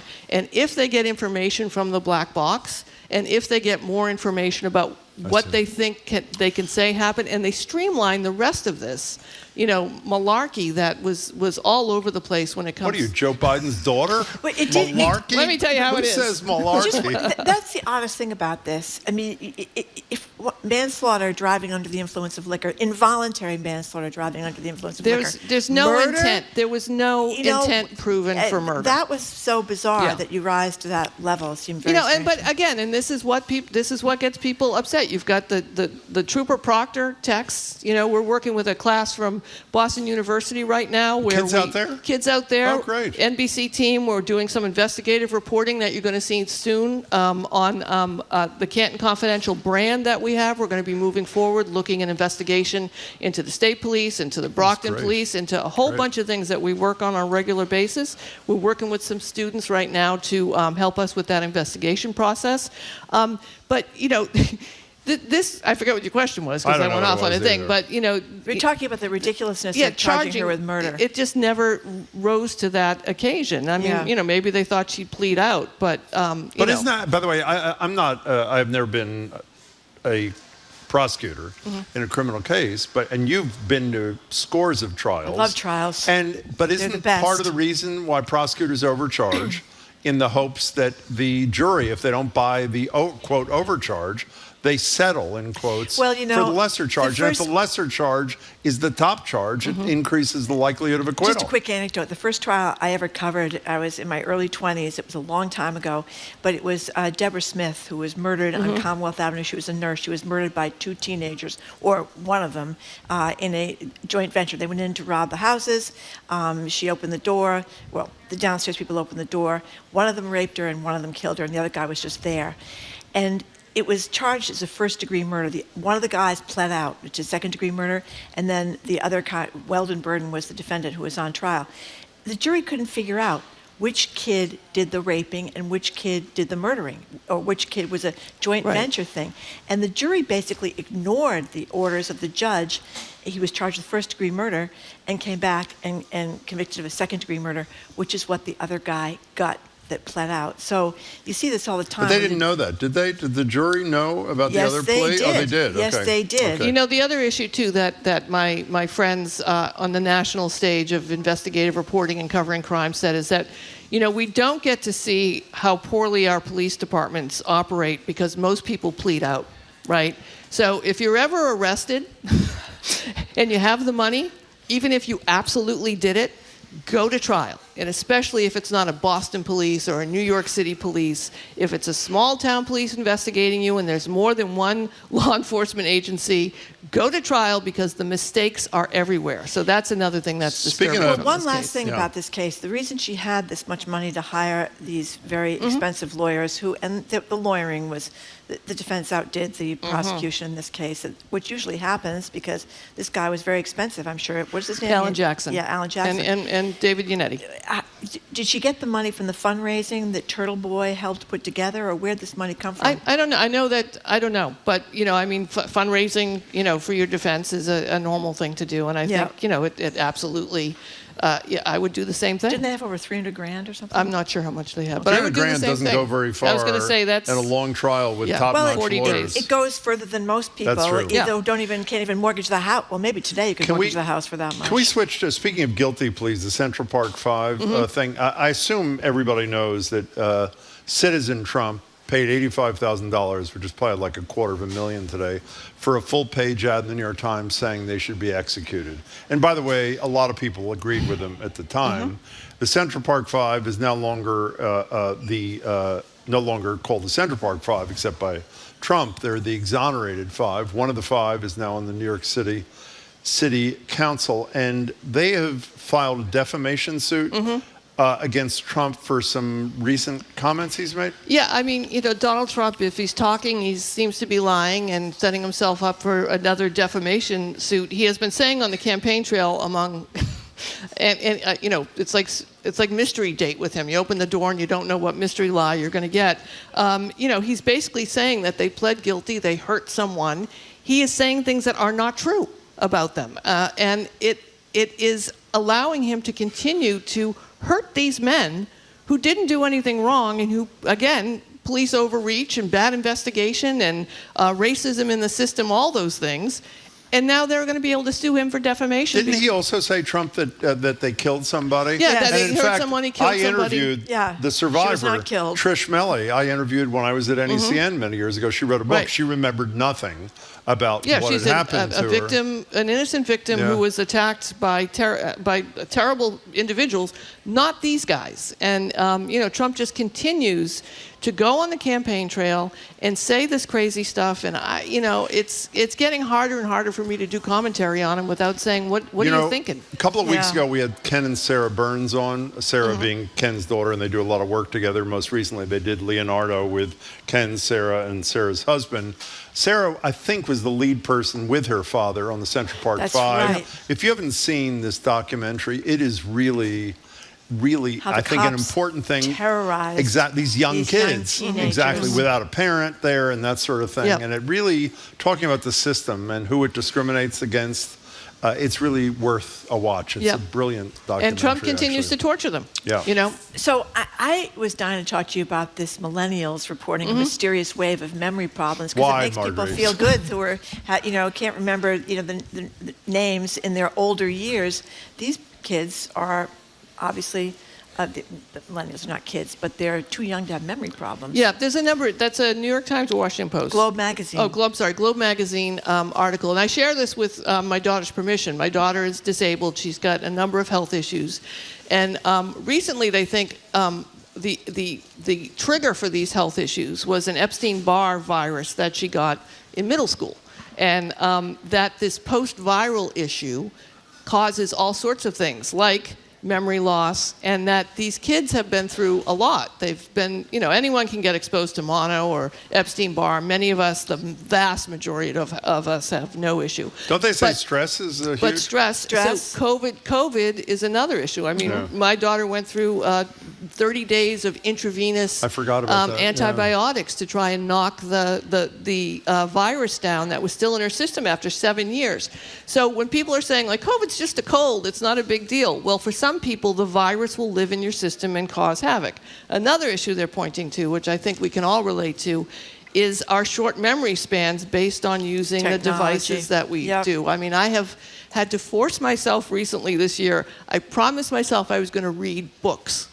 I mean, I read it on my device, but I'm going to... Books like with the pages in No, them? no, and you but I turn would the be able to pages see this complete work of fiction or biography because my attention span has gotten so short that I can't sit down and read like a full article. And so I think what we have here with these kids and these researchers are saying is that you have, you know, these post-viral issues, you have the use of the devices that is totally shrinking their brains and making them have a shorter attention span. And, you know, these are the things that we have to start looking at when it comes to letting kids use devices. And, you know, it's even our programs. I mean, I don't know. Every now and then I fall into like a Merv Griffin. Explain who Merv Griffin is. The great Merv Griffin, who hosted a talk show host through the 60s and 70s and 80s. And produced like every successful daytime show in history. Jim and I both love Merv Griffin. We love Merv Griffin. We're embarrassed, but we love him. And I'll be on YouTube and I'll watch his, 1970s show, the late 70s. I remember it was so snazzy. And I'm like, oh my God, it's so slow moving. It's like, it's like watching molasses. And it's because our brains have just really moved to this. So it's concerning, and I'm glad they're investigating. Yeah, they also talk about just things like bad diet, no exercise, too. Yep. So they're not really sure why this is, but it could be a lot of different things. But there's memory loss very early on. They also point out that we have to remember so many things, like you got to remember your passwords and your pins I talk and your about this usernames all the and your time. websites. Who wrote that? But we should credit the Felice Fryer. Very Felice good Fryer. piece. Felice Fryer, Boston Globe Magazine, October 21st. So one last thing before you go. I assume everybody's reading about this Elon Musk thing, where he gives $1 million a day for the last few days to a registered voter who signs a petition saying they support the First and Second Amendment.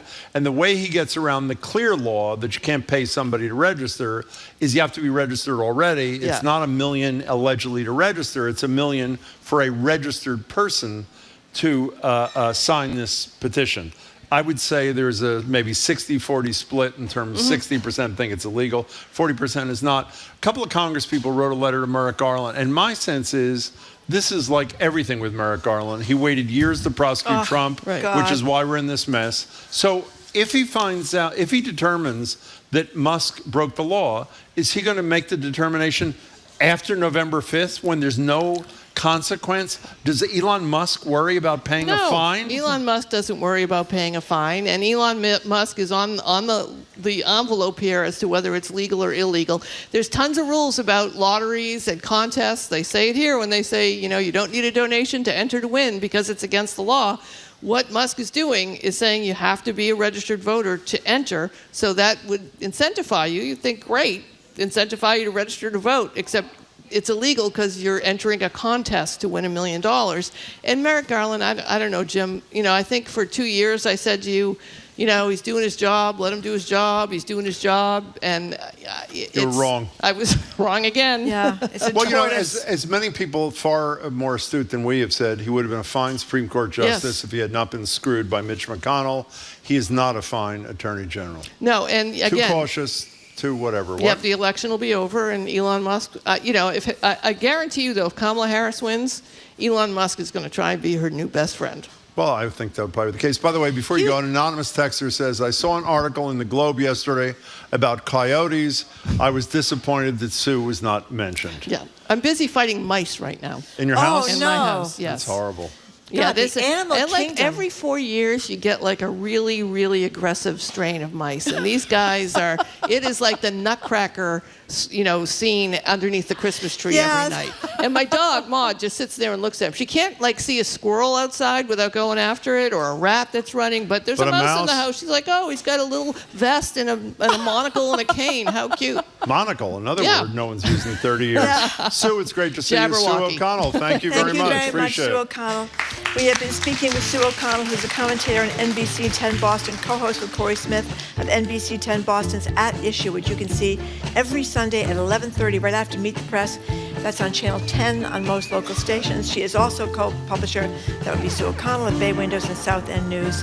Up next, we're going to be joined by Dr. Julie Palmer and Dr. Ann Partridge for a segment about breast cancer, the advancements in research, helping patients, the implications of a Trump election on women's health care, the racial disparity in deaths from breast cancer, and the ages at which you should start getting screened. A lot of stuff about breast cancer. Up next, you're listening to Boston Public Radio 89.7 GBH, broadcasting live from the Boston Public Library and streaming at youtube.com/GBH News.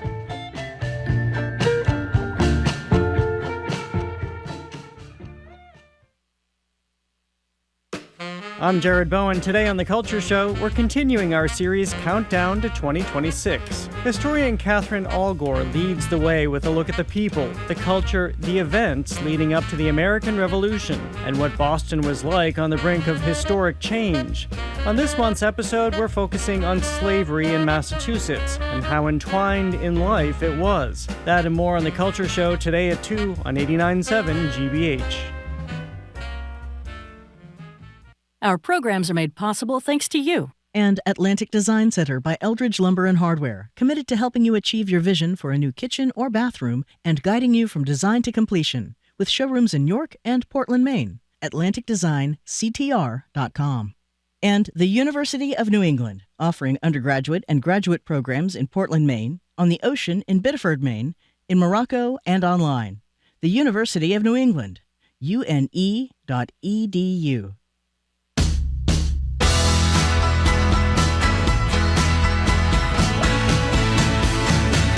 Welcome back to Boston Public Radio. I'm Jim Browdy. She's Marjorie Egan. We're live at the library, streaming at youtube.com/GBH News. It is Breast Cancer Awareness Month, a disease that affects millions of women in the U.S. alone. Thankfully, over the last quarter century, we've made great strides in identifying and treating breast cancer, and our next two guests had more than a little bit to do with that. They continue to focus on two continuing areas of concern: black women and young women. We'll also talk to them not just about that, but about whether or not the upcoming elections could affect their research and their work. Join us on Zoom and talk about it all with Dr. Julie Palmer. She's director of BU's Sloan Epidemiology Center. Also with us, Dr. Ann Partridge, interim chair of the Department of Medical Oncology at Dana-Farber, as well as a professor at Harvard Medical School and chief scientific advisor for the Susan G Komen for the Cure. Their annual More Than Pink fundraiser walk is this Saturday. To learn more about it or participate, you can go to Komen, KOMEN.org for more information. Dr. Palmer, Dr. Partridge, thank you so much for joining us. We appreciate it. Yeah, thank you very much for being with us. So let's start with you, Dr. Partridge.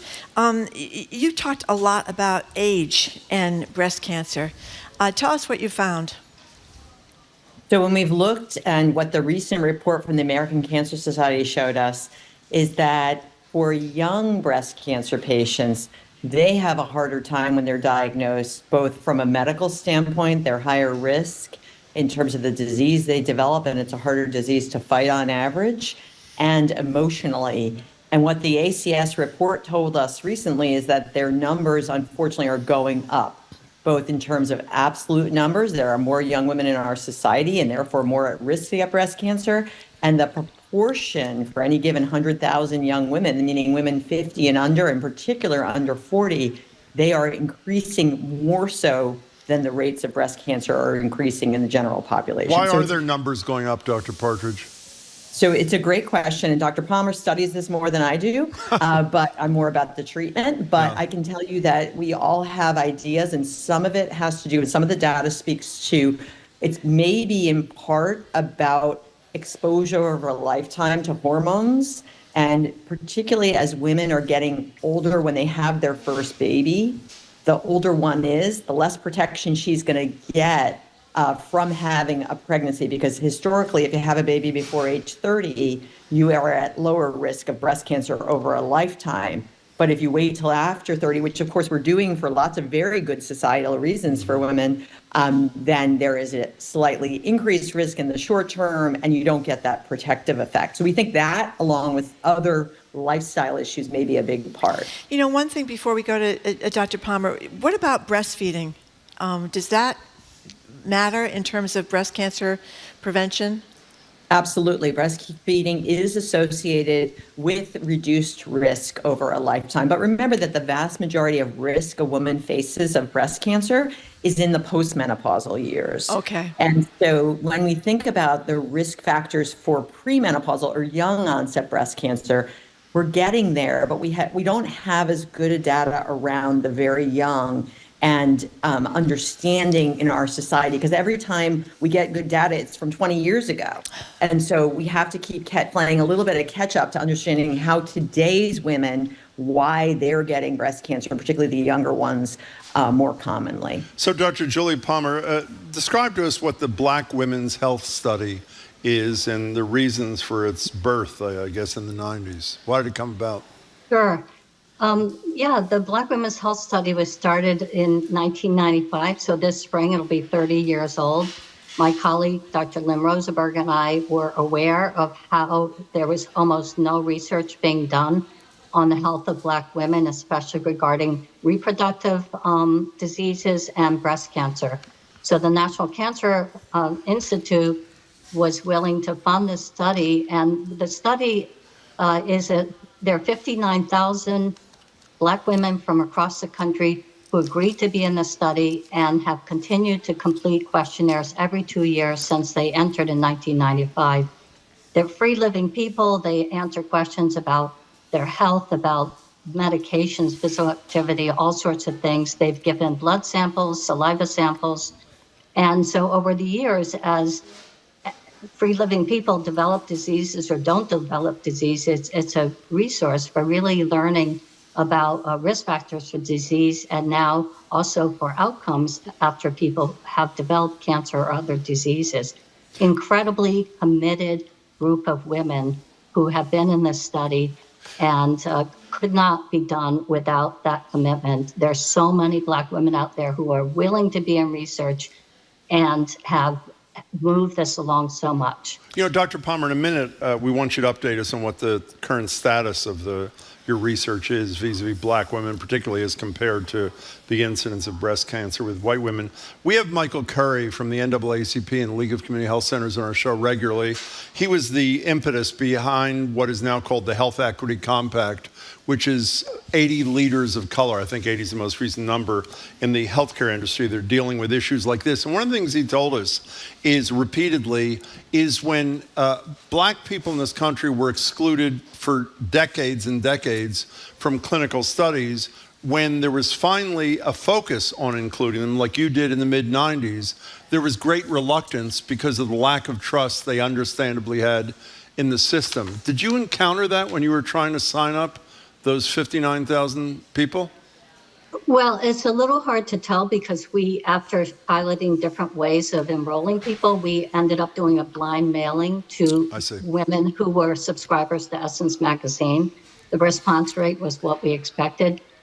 But the real key thing is, would people stay in the study? And I think the reason they've stayed is because there's always been give back, so that throughout the study, when individuals have written with questions about health, we're not medical doctors for those people, but we have always responded with resources, other places that get information. We send a newsletter twice a year. So I think that we have built trust over time, and we certainly had built trust before we reached out and asked for a blood sample. We've also made a commitment to protecting their privacy and confidentiality and not just, giving out the data all over the place. And most importantly, we have an advisory committee of prominent Black women in different areas of education and healthcare who really protect the study by looking at papers that are published and the directions of the study. And we, as a team of investigators, are very concerned about not harming the community of Black men and women in this country by the way results are reported. So I think we have engendered trust over time. It has to be earned. Dr. Palmer, one of the things we talked about with Michael Curry as well is the dearth of physicians who are African American or people of color. I think he says like 5% or some really, really tiny number. That's going to be an issue as well, I would think. I think it's an issue for patients, and I think it has played a role in the mortality difference that we've seen for breast cancer in Black women versus white women in this country. Just that it's very hard to get at it, but I know that physicians, oncologists at Boston Medical Center have a project that's called something like See Me, Hear Me, that's trying to get at what the patient interactions are like. And in the meantime, until there are more and more Black physicians and other providers, we need to educate all providers to learn about how best to communicate with their patients. But I think everyone now knows we need more providers who are going to naturally understand their patients. Dr. Palmer, before we get Dr. Partridge back into this conversation, we've talked a lot about your research with Black women, the 59,000 originally signed up, and the check-ins. What have you found? How horrible is the disparity between the incidence of breast cancer in white women and Black women? Well, it's pretty bad. I mean, incidence rates for the two groups are pretty similar, and the data really come from the whole country, from the SEER cancer registries and the American Cancer Society that looks at all of that. There's a very new report, and incidence is just almost the same in all population groups. But when you look at mortality, there's this huge difference between Black women and white women and also other population groups in the US. So that on average, Black women are 38% more likely to die from their breast cancer versus white women. So that's, 1.4 times as likely to die. And what's troubling to me is that has not decreased over time. When you look for the last 25 years, the good news is that breast cancer deaths and the death rate is going down for all segments of our population. That bad news is that 40% higher has stayed the same for the last 20 years. That's the voice of Dr. Julie Palmer. Close. I'm sorry. You finished the thought. I just wanted to identify both of you again.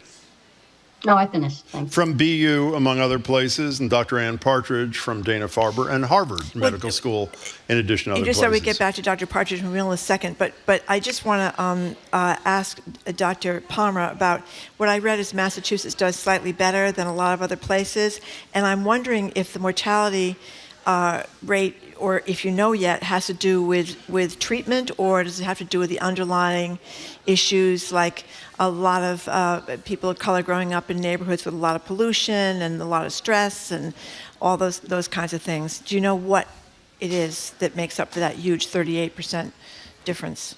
Yeah, thanks for that question. The one thing we know is that it's not biology. Okay. Because we do see these huge differences across the country. In Massachusetts, that instead of being 38% higher, it's about 10% higher, if that much. In other states, it's 60% higher. So that tells us it's not biology, it's something else. I think a lot of it is access to having the best care, distance to, for example, places for radiation treatment, but it also has to do with where you live. And we've shown that in some papers published from our study, with more coming out. We're trying to tease out what are the factors about where you live, in addition to closeness. And part of it probably does have to do with stress and the effects of stress on the body. And we know that Black women experience racism every day. Some people are more affected by it than others. We're all different. But part of my research is trying to get at the effects of psychosocial stress on the body in ways that may lead to either more breast cancer or worse outcomes from breast cancer. Dr. Partridge, what do young women do to fix the increased numbers that you were describing a few minutes ago? How do they address this?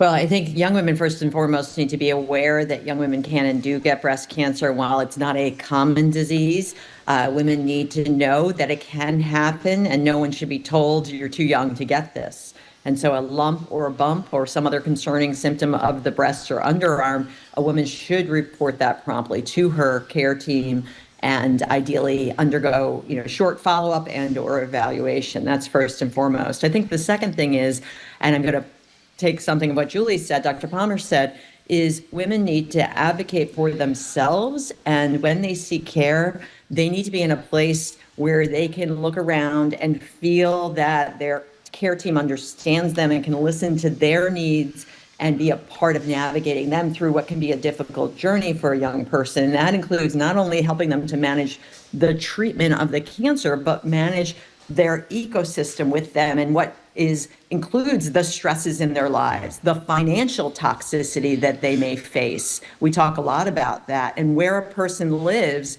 shouldn't dictate the cancer care they receive and their cancer outcomes. So we at Dana-Farber are trying to do more and more through our Cancer Care Equity Group and others to help patients to get what they need wherever they come from and be able to access life-saving care and support in survivorship to not just live through something, but also thrive through it. Dr. Partridge, quick question. The recommendation that mammograms should start at 40, is that in part, was that change recommendation a function of the higher incidence in young women?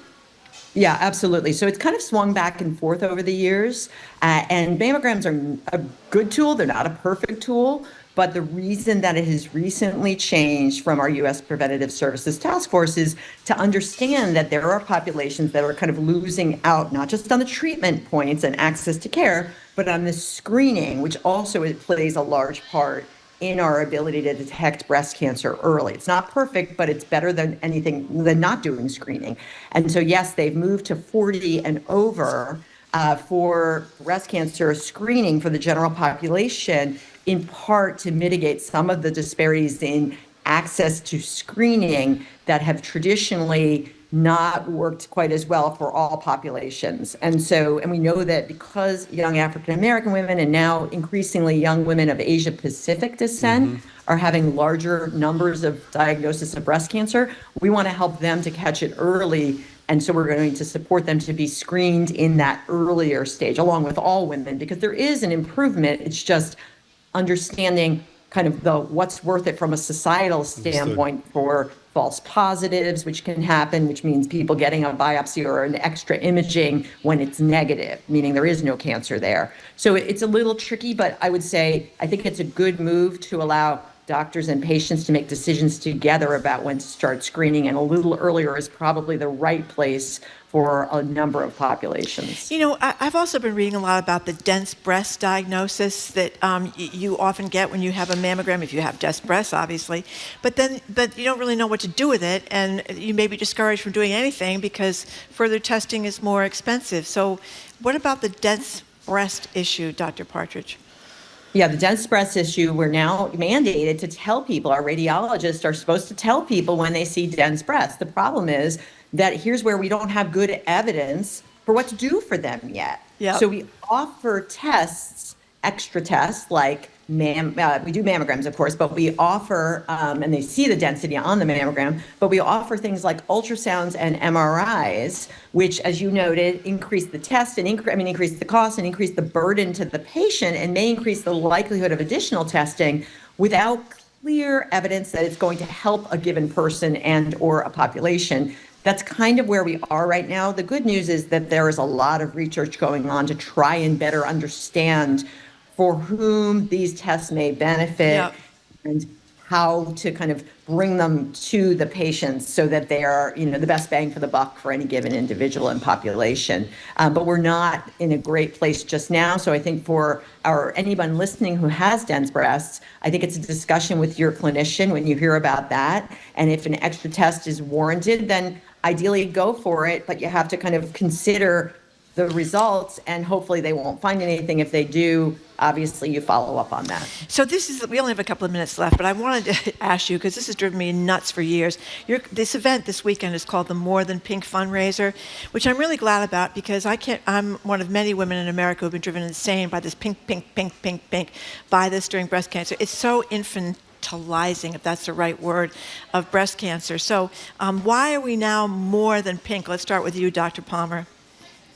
Well, I think the More Than Pink is a nod to the fact that a lot of people over time in the last 20 years are jumping on this sort of breast cancer fundraising bandwagon. And a lot of the times the money wasn't really going to something useful. And not that much was happening except that people were wearing pink ribbons. And so I think Komen is really, and Komen, faced some criticism in the past for various things. And I've seen that since then, in the last 15 or so years, they made a huge effort to put their money to really important programs, including when I first got involved with them 7 or 8 years ago, they had all these community groups, grassroots educational efforts that are really important. So, I went to that walk last year for the first time. And it was incredible. There are so many women who are breast cancer survivors, many living with metastatic breast cancer. This year, a whole team of us are going to go together. It's an amazing event. We only have literally 90 seconds left, so if each of you could take 30. Marjorie and I talk a lot about the anti-science, for lack of better expression, movement in this country. Starting with you, Dr. Partridge, will the outcome of this election, in your estimation, affect your ability to do what you do, or are you protected? So I like to hope that cancer is a nonpartisan issue. Everybody gets cancer, whether you're a Democrat or a Republican or has a family member or loved one who is touched by cancer. And I think we need to continue to push on both parties and the population overall to continue to support research, because research, whether it's population-based epidemiologic research like Dr. Palmer does, or clinical trials, our discovery research to figure out the genes or the next target to treat cancer and breast cancer in particular, that's the way we're going to make real progress against this often dreadful disease. Dr. Palmer, 30 seconds. You in agreement with your colleague, or? Well, I hope it stays the same. We've seen only in the last few years there's been a priority on funding research into health conditions for underserved populations. It's a really new thing. And I don't want to go back to the old ways on that. And with this, if Trump is elected, it's all, who the heck knows what's going to happen. Well, there's also the confluence of the abortion issue. If you're diagnosed with breast cancer early in a pregnancy, and you may not be able to get an abortion in certain places. Isn't that part of the problem here? We got to go. But that is obviously a big problem. Obviously a big problem. You don't want to miss out on that one. Thank you very much. Thank you both for your time, for your being work, with us. and everything. We really appreciate it. We much appreciate it. We have been speaking with Dr. Ann Partridge, interim chair of the Department of Medical Oncology at Dana-Farber Cancer Institute, as well as a professor at the Harvard Medical School and chief scientific advisor for Susan G Komen. Also, Julie Palmer, a Komen scholar and director of BU's Sloan Epidemiology Center. Thank you very, very much. The annual Susan G Komen For the Cure More Than Pink fundraiser is this Saturday. If you're interested, Komen.org. That's Komen, Komen.org for more information. Thank you again to both of you for coming with us with all that great information. Okay, coming up after a quick break, that difficult Boston Public Radio transmission you've come to know and love today. Unfortunately for me, we're moving from breasts to balls. We're asking you all day to text us your thoughts about the Too Many Balls ad campaign out by Boston's newest women's soccer team. We'll read your best texts next on balls, and you're listening to Boston Public Radio 89.7 GBH, broadcasting live from the Boston Public Library.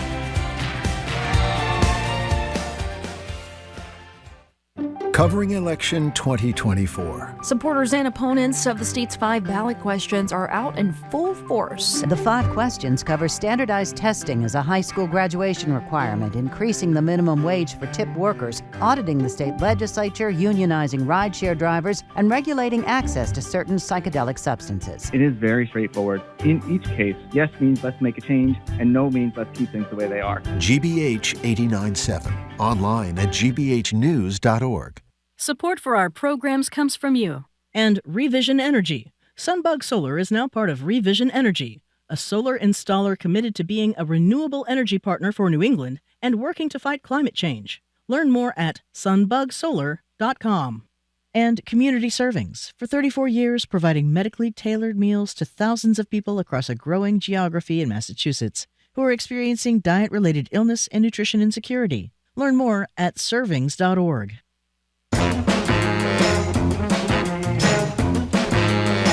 Welcome back to Boston Public Radio. Jim Browdy and Marjorie Egan live at the library. Stream at youtube.com/GBH News. Good luck to us. couple of minutes ago, actually it was an hour ago, we talked to Trenni Casey about the following, that there's a new soccer team coming to Boston. That's really not the news.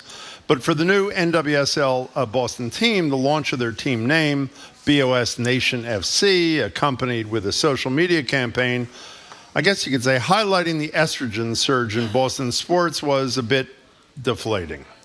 The city of champions, a legacy filled with trophies, banners, rings, and balls.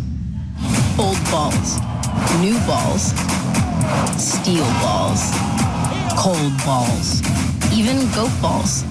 Wait, what? Yeah, Boston loves its balls. But maybe there are too many balls in this town. Marjorie said that about our show more than once. So did you have the same reaction to this rollout? And Marjorie, before we get to the text, I'm told we have some behind-the-scenes footage of the writer's room at the PR firm before the ad campaign was launched. Tell us about your balls, Pete. Well, over at Seasons Eatings, we have balls for every taste. Popcorn balls, cheese balls, rum balls, you name it. My mouth's watering just thinking about those stuff. It's been years since I've seen any balls. Would you like to see my balls now? Yeah. Whip them out. Okay, don't send a text. That is the classic SNL routine. It's a parody of NPR's Sweaty Balls from 1998. So what do the texters have to say, Marjorie? Well, here's Ken from Worcester who says, you never want to hear too many balls when the doctor's giving you a prostate Oh, but I'm bummed. Thank you very much. And then we have a couple of anonymous texts here. One says, there's no such thing as too many balls. Wayne from Merrimack says, the best place for this slogan, Chuck E. Cheese. How about that? He's talking about the ball pit. So far, these are the worst texts ever, but go ahead, keep going. We have another anonymous text said, the ad worked on me. I've already purchased season tickets for 2025. And Bob... Well, that's good, by the way, because they're not playing until 2026. Well, so those... he just was anticipating. Okay, he wants to go to the game. Yeah. And Edward in Cohasset says, too many balls?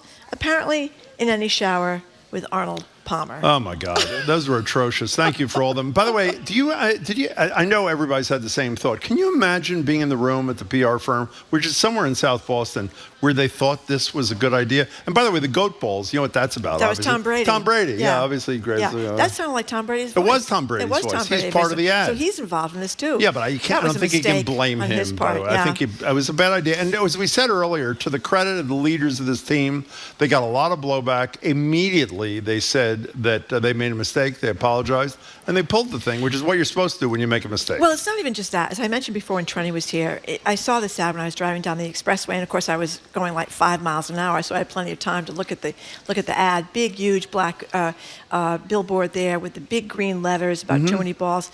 I had no idea what it was about. I thought, is this some kind of baseball? I mean, didn't make any connection.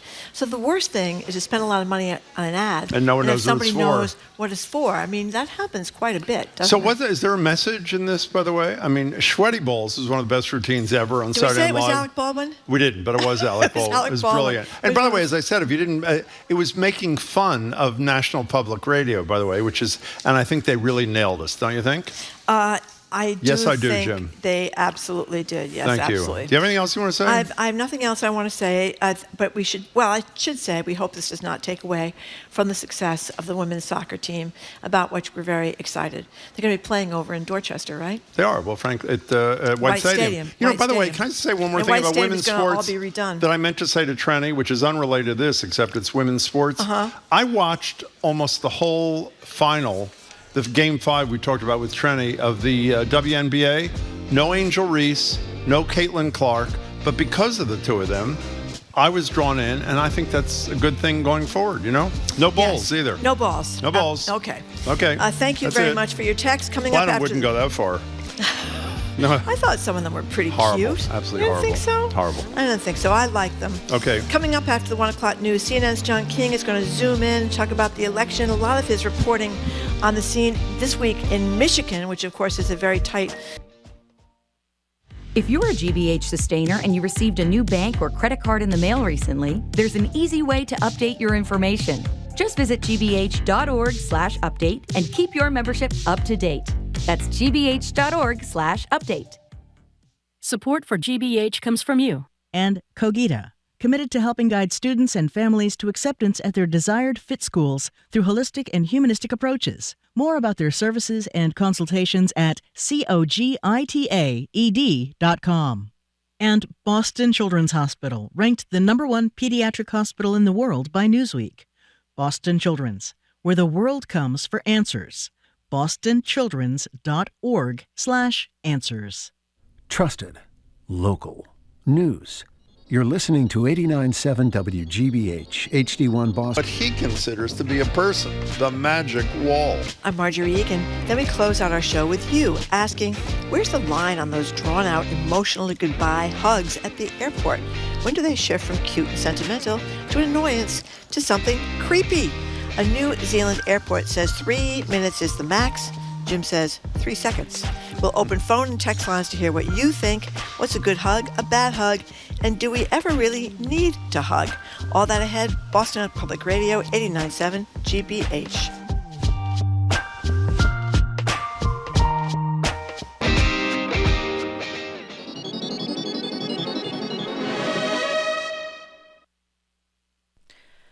Live from NPR News in Washington, I'm Lakshmi Singh. It's the final 2 weeks of the presidential campaign season. The candidates... Eligible Wisconsinites who haven't registered to vote yet can also swing by their municipal clerk's office to sign up. Outside of the swing state, though, the voter registration window for this fall's election is closing in days in 3 states. Friday is the last chance to sign up in person in Nebraska, and Saturday is the deadline in Massachusetts and New York, where eligible voters can register in person, online, or by mail. New Yorkers, take note. Any mail-in application has to be received by Saturday. The Postal Service is urging all mail-in voters to return their ballots at least 1 week before their state's deadlines. Hansi Lewong, NPR News. Israeli officials are confirming a Hezbollah drone attack over the weekend hit the bedroom window of Prime Minister Benjamin Netanyahu. Hezbollah claimed responsibility for the attack today. NPR's Daniel Estrin reports from Tel Aviv. Israeli officials are holding Iran to blame, ahead of an expected Israeli strike in Iran. Israel had not claimed. The minister has said Iran was to blame as Hezbollah's backer. Israel has been vowing to strike Iran in retaliation for an October 1st missile attack. Daniel Estrin, NPR News, Tel Aviv. Mammograms are being used to detect more than breast cancer, but the cost of the extra service could come out of your pocket. Jackie Fortier with our partner KFF Health News explains. Calcified coronary arteries are a warning sign of heart disease, the #1 killer of women in the U.S. Mammograms are being used to unearth calcification in breast arteries, but it's not the same, says Dr. Sadia Khan. She's a preventative cardiologist in Chicago. Even though they're both blood vessels in your body, they have very different biology in terms of why calcium develops, and we don't know that it's a one-to-one. To find out your heart disease risk, Khan recommends using an online risk calculator from the American Heart. There are approximately 372 North Atlantic right whales left. That's up 5 from the previous year with available data. But Heather Pettis, a research scientist at the New England Aquarium, says the whales are still facing major threats. We're no longer seeing this free fall in the population of North Atlantic right whales. But we're still seeing high levels of mortality, and we're still seeing high levels of serious injury. Pettis says the leading cause of death and injury for the critically endangered species are collisions with boats and entanglements in rope and fishing gear. The administration of Massachusetts Governor Maura Healey is backing off for now on tough new zero-emission standards for trucks that were set to go into effect next year. At issue is a lack of technology and enforcement authority on the new rules. The State Department of Environmental Protection says it's delaying implementation of the so-called 18th championship banner and handing out their championship rings. No ticket, no problem. There's a free watch party at City Hall Plaza beginning at 4:30. This is GBH News. Support for NPR comes from NPR stations. Other contributors include Subaru. Subaru has donated more than $60 million to support the adoption, rescue, transport, and health of more than 504,000 animals. Learn more at Subaru.com/pets.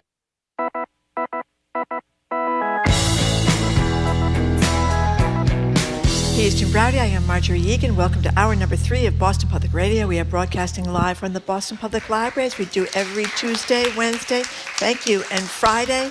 and streaming at youtube.com/GBH News. Hello again, Jim. Hello again, Marjorie. We're joined now on Zoom by John King, who, by the way, is in about an... Yeah, I heard there were some records to be found at the Woo Woo supermarket or something. Wawa, whatever it was. Yes. Wawa, Marjorie. Wawa. Yeah, Wawa supermarket. Yeah, where there's some misbehavior going, as I understand. Okay, let's move on. It's the Pennsylvania version of Cumberland Farms. That's it is, right. Exactly That's what it is. right. Yes. I'm sorry. I shouldn't call it the Wawa when it's the Woo Woo. But in any case. No, it is the Wawa, not the Woo Woo. Okay, so Wawa, not the Woo Woo. Whatever. It's a ridiculous name. But in any case, John, before we get to your great reporting in Michigan, and boy, I always love to hear what such normal-sounding people tell you. But in any case, still really close. We're still neck and neck, two of them. It is. It is remarkable when you look at the data. It's about as close as you can get. I think we talked about this last week, and I think it's continued. If there's a slight improvement for anybody, it's a slight improvement for Trump. Democrats are a bit nervous. Republicans are feeling a little bit better. That doesn't mean with 2 weeks to go that, we don't have a wide open race. But Trump has solidified his position a little bit, and you see really interesting tactics at the end. Trump is trying to peel away, some black support from Harris. He's trying to get Latino men. She is out on the road with Liz Cheney trying to pick up, disaffected Republicans who don't like Trump. That's one of the reasons I am where I am. I'm in Berks County, which is, outside of the Philadelphia suburbs, tends to be more red. However, you drive around the neighborhoods up here and you see, more Harris signs this cycle than you did, 4 years ago. So that you saw Biden signs 4 years ago. So the math here is just this is my 10th presidential election. And for me, the math has never been more complicated in the sense that the vice president is losing some pieces from the Biden coalition, but she also has the potential to pick up elsewhere. And so how does that all work out? Welcome to 2 really fascinating weeks to go. So, pivoting, I hate the word pivot. Why did I say that? Playing off what you said a minute ago, sort of the closing argument thing.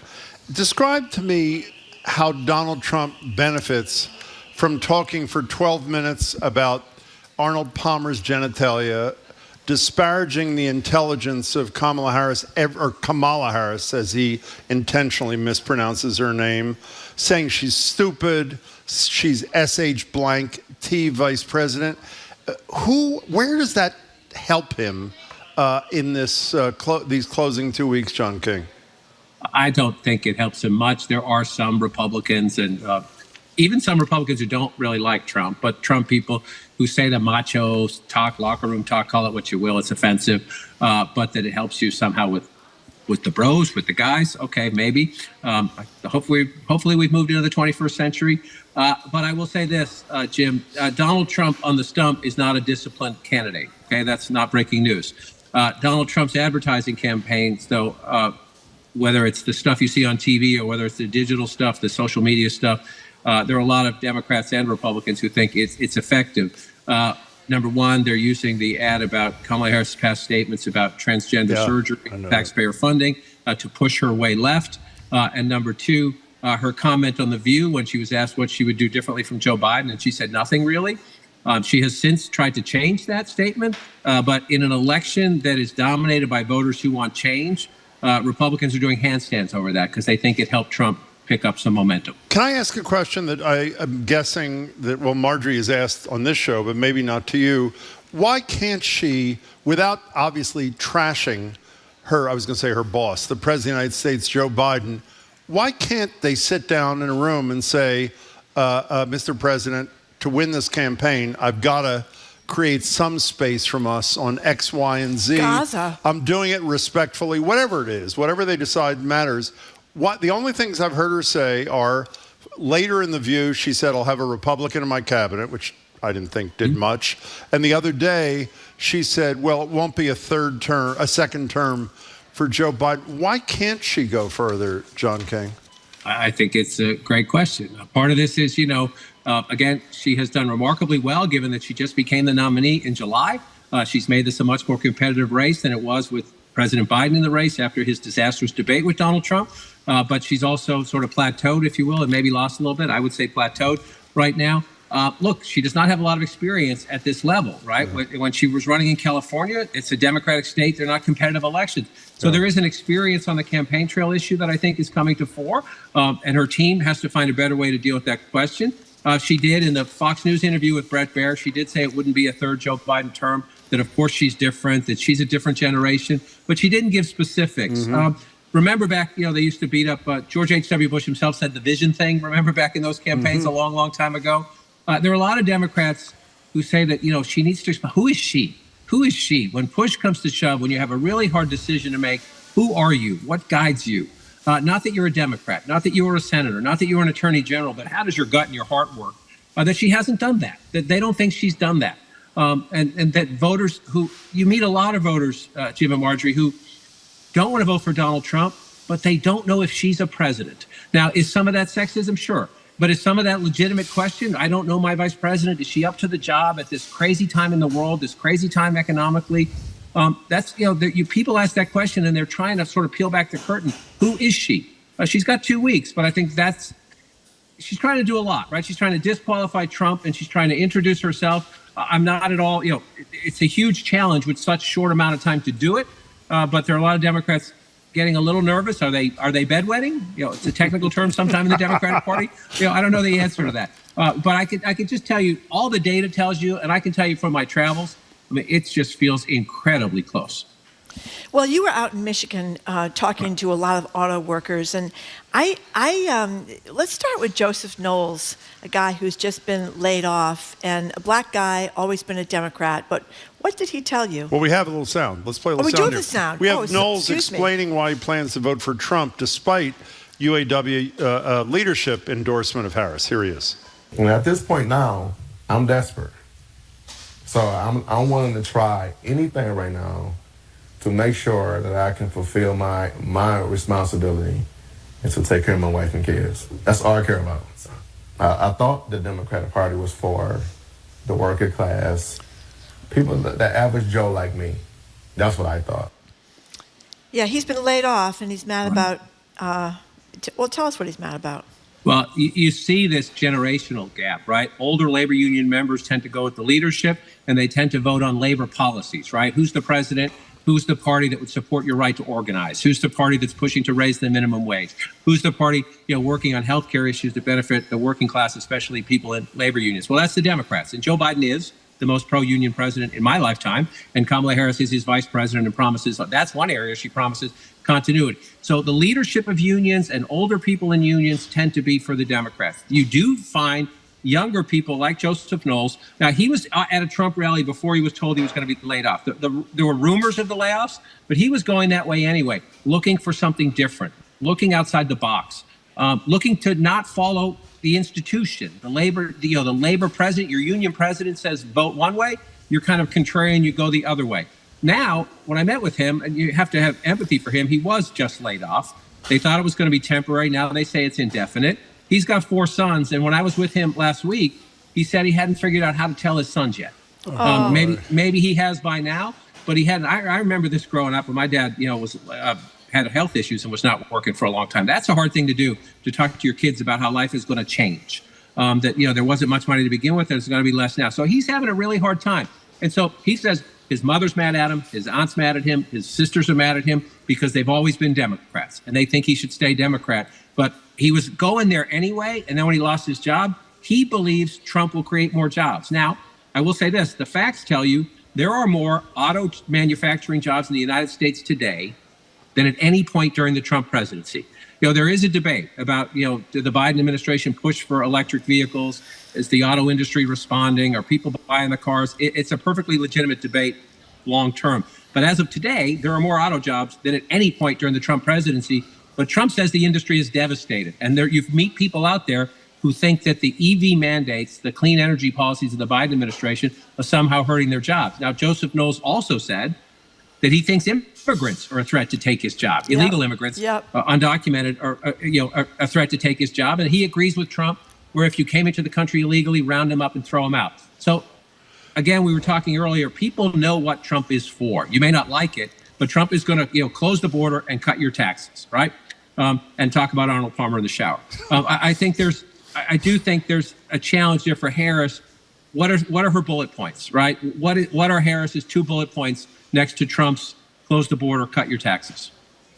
John, I believe that in your Michigan reporting, someone brought up a woman we discussed yesterday, a woman who got more votes in 2016 in the 3 Rust Belt states, Michigan, Wisconsin, and Pennsylvania, than the amount that Hillary Clinton lost to Donald Trump by. Jill Stein, local woman from Lexington.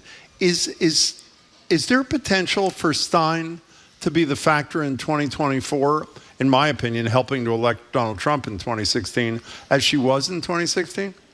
In one state, and that state is Michigan. I don't see any evidence anywhere else that she's going to get to a threshold. Keep watching it. Keep watching it. A lot of younger voters who are still mad about Israel-Palestine, who don't see any solution in there, who don't want to vote for Trump, but are looking, but in Michigan alone, because she has worked so hard, she goes to Dearborn, she goes to Hamtramck, which is where you have the Arab and Muslim population, where you have a lot of young people at Wayne State and out at University of Michigan's in Washtenaw County, to the west of Dearborn and all that. But if there's one state where I think Jill Stein could get to a point where she could help Trump, it would be Michigan.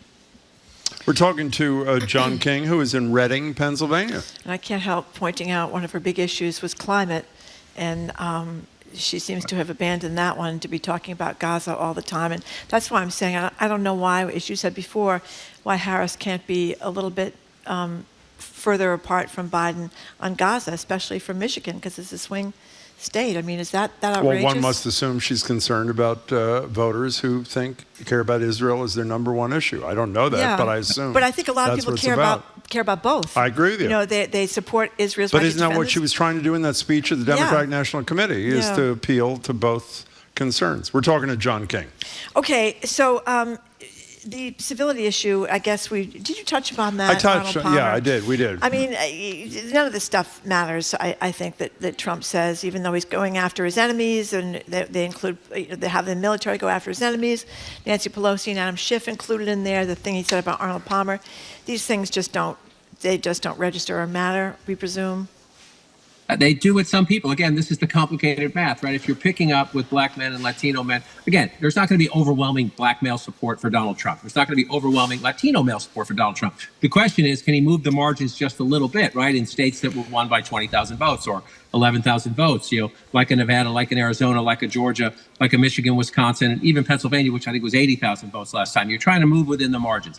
There are people, I just interviewed one here, who's a Reagan Republican since she was 18 years old. She's my age, an attorney, Joan London, who was going to write in Pat Toomey, the former senator from Pennsylvania. She had decided to write him in because she can't vote for Donald Trump because she's a Reagan conservative. And she watched the debate, and she saw Trump essentially side with Putin and say, we'll negotiate a settlement to Ukraine. And she said, I'm going to vote for Harris. So that's her main issue. But she also mentioned the civility and Trump's tone and how he demeans people and shoves people apart. She says that's just not presidential. So she plans, Berks County, a red county, to vote for Kamala Harris. And again, if you drive around this county, one of the things I try to do in elections is what's changing, right? And this used to be a very, very, very red county. Now it's a less red county. So can the vice president pick up a number of Joan Londons, or does she just get one, right? And so how many women, Reagan conservatives, who were going to write in somebody because they thought Harris was too liberal? And she says Harris is too liberal. They disagree on a lot of things. But the debate answer on Ukraine, in her case, sent her over the edge. For some others, the civility thing does come up, or I don't want to get back to 5 a.m. tweets again. And I want a president I can tell my kids, look up to them as a role model. So how many of those people are out there? That's one reason you saw the vice president with Liz Cheney yesterday in the blue wall states. She went across the 3 blue wall states trying to find those disaffected Republicans. How many are there? That's the math question for 2 weeks from tonight. John, we're talking to John King, obviously, from CNN. There are a ton of early votes. I don't know what the number was. 14 million or whatever it is. And some days when I watch you on television, I feel you know the name of every one of those voters and know what their house is like. But it's not quite that extreme. Do you have a feel of where those first 14 or 15 million votes are going, or no? There are a couple of data firms that track this stuff, that right now it's hard to say actually. If there's overwhelming early vote in Atlanta, you're happy if you're the Harris campaign because even you're not going to get 100%, but you're going to get Fulton County, you're going to get most of them. But we also have seen in some places, North Carolina, for example, parts of rural Georgia, where you have red counties where their early voting is higher than before. So it was in 2020, it was pretty, Democrats were disproportionately voting early and Republicans were waiting for Election Day. It's more murky this time. Now, Trump's message on this question has been very mixed. And so, but like say here, I mean, again, in Berks County, Pennsylvania, early voting here, 4 years ago, and if there was early voting 8 years ago, you would say, oh, it's Republican. Now it's less clear. So this is it's a much more murky question. As we get closer to Election Day, we should have more data, and we'll be able to overlay that with a map of, okay, this county was overwhelmingly blue, and look at the early vote. This county was overwhelmingly red, look at the early vote. I don't feel safe about it right now, except to say there's no question that more Republicans are participating in early voting this time than did 4 years ago. Speaking of murky, you're in Pennsylvania. I think I read last night or the night before that a Senate race that was not even part of the equation about whether or not the Democrats maintain control of the Senate. All the talk was about Montana and John Tester being 6 or 7 points behind, and that would be the swing race. That the Senate race is tightening there as well. Is that what your observation is? Yes, they're all going to tighten. This is what happens. One of the interesting things in this campaign, especially since the vice president did get into the race, she's in a very competitive race, win or lose, very close. One thing she has done is made the Democrats much more competitive because the base is energized now, and it was not when it was Biden, especially after that debate. That in House campaigns and Senate campaigns, the Democratic candidates have seen a boost. We may have in this campaign, Jim, something we haven't seen in a long time, which is a lot of ticket splitting. People who vote one party for president and a different party for Senate. Joan London, who I just mentioned, she's voting for McCormick, the Republican candidate for Senate, even though she's going to vote Kamala Harris for president, the Democrat. So that's something to watch. Look, the Senate, West Virginia and Montana are enough to give the Republicans the Senate if they win those two races, and they're ahead in those races right now. But if you look here in Pennsylvania, in Ohio, in other places, the Democratic candidates are still ahead, everything I have seen. But yes, as we get closer to Election Day, that has narrowed some. And if Trump stabilizes, that helps those other Republican candidates, even if they're not Trumpy candidates. And I think you've seen Trump stabilizing. I still have a question. Donald Trump's not going to get 50% here in Pennsylvania. He's most likely not going to get 50% in Michigan or Wisconsin or in Georgia. But he can get 47, he can get 48, maybe he can get 48.5. So how does that play down ballot? Interesting question. Can Harris get above him is the biggest question. One of our texters just texted about, are we talking about the young man, Joseph Knowles, that you interviewed that was laid off and is upset about some of the EV mandates, and some of the other auto workers that you interviewed were upset about that as well as the woman who said that there's disparaging comments about Harris, how she rose up the ranks to get where she is, which is pretty nauseating. But I mentioned the guy that Joseph Knowles because one of our texters says, and Knowles is voting for Trump, how he comports his feelings about EVs with Trump's full-on embrace of Elon Musk. And Musk, as we know, has given Trump $75 million. And he's on the stump saying crazy things about Dominion voting machines that got Trump into trouble last time, and Fox News into trouble last time. But in any case, he's doing this, tell people about this weird thing he's doing, the $1 million giveaway, Elon Musk thing. And Jim was wondering why we haven't got this shut down already, or restraining order at least against it. But anyway, tell people about what he's doing.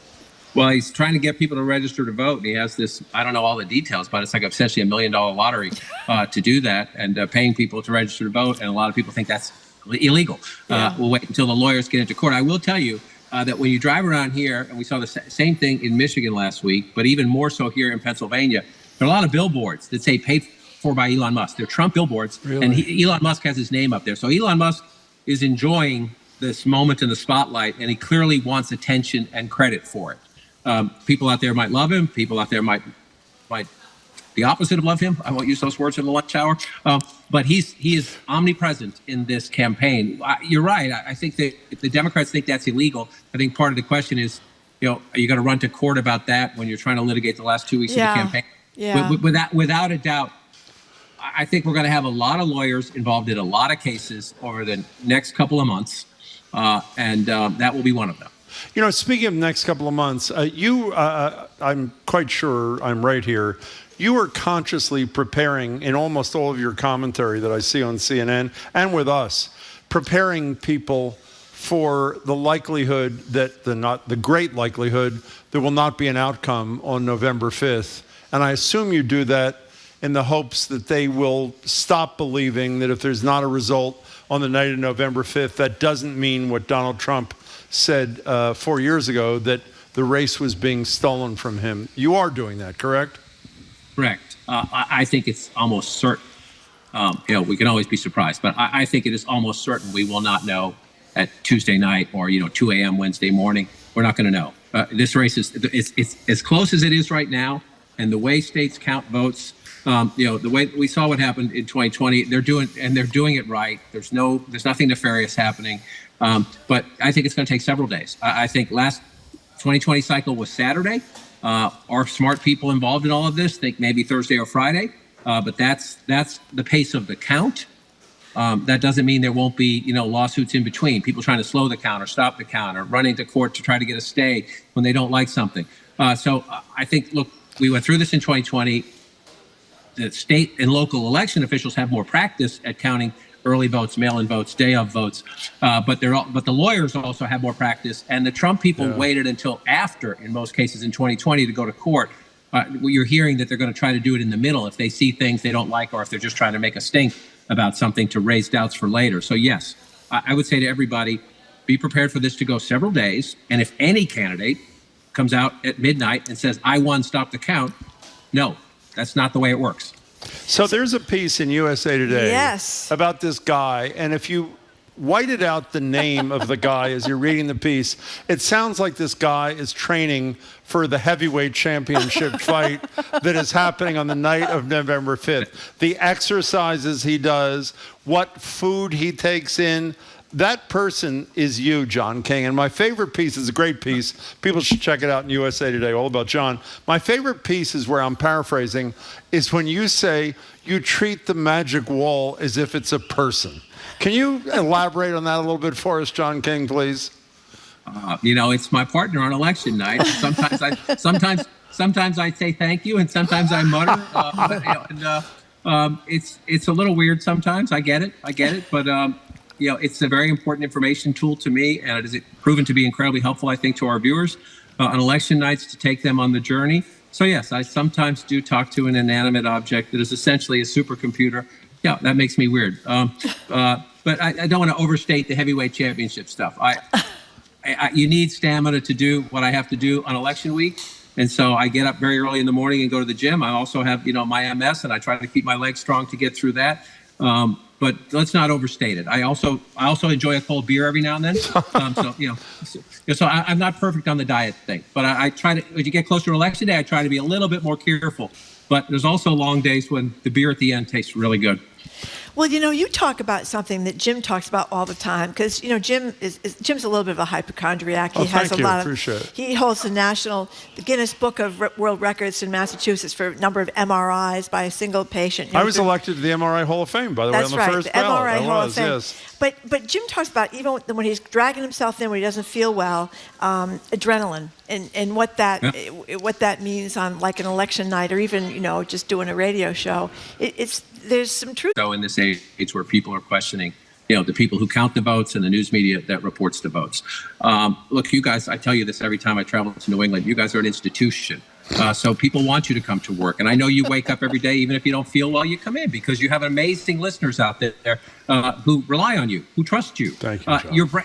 That brand is important, right? I said in the USA Today piece, my personal brand and the CNN brand are incredibly important to me. As I say, I love doing this every Tuesday because when I get to New England, everyone says, hey, I hear you on Jim and Marjorie. They don't say I see you they don't say I see you on CNN, mind you. They say I hear you on Jim and Marjorie. And so we've been doing this together for a long time, and I know how seriously you guys take your job and your audience, and you bring good humor to it, but you also help make people out there more informed, and you're in a conversation with them. And when you do that, if you're not feeling well, you pump yourself with adrenaline and a little caffeine, and you get your butt to work. So, John, in light of the fact that we want you in the right state of mind in 2 weeks on election night, we are not going to ask you if the Patriots are the worst team in the history of football, right? Because I don't want to bring you down. In the history of football, no, but they're a pretty bad team. But The Celtics repeat season starts tonight, Jim. That's Stay in a right. good place. Stay in a good place. That's right. Did you hear what Joe Mazzulla said that we played before? Joe Mazzulla, the coach of the Celtics, was asked yesterday if you feel any pressure, and his response almost verbatim is, no pressure at all. We're all going to be dead soon, so we don't really have to. Yeah. So that is the... and they're doing the game. You can go down and watch the game, right? City Hall At City Hall Plaza. Plaza. They're doing a big screen so people can It's watch great. the game outside, which is going to be so much fun. It's a gorgeous day here, John. It's about, 65, 70 degrees. It's gorgeous, so, yeah, it's going to be great. In all seriousness, John, I have to say, nobody does what you do better than you, and I know the two of us are dependent on your work, and I know everybody listening feels the same. Thanks for your time today, and we'll talk to you soon.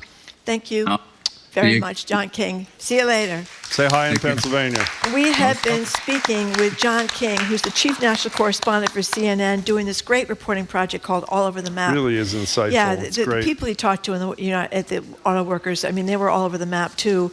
Anyway, up next, we're going to open the lines.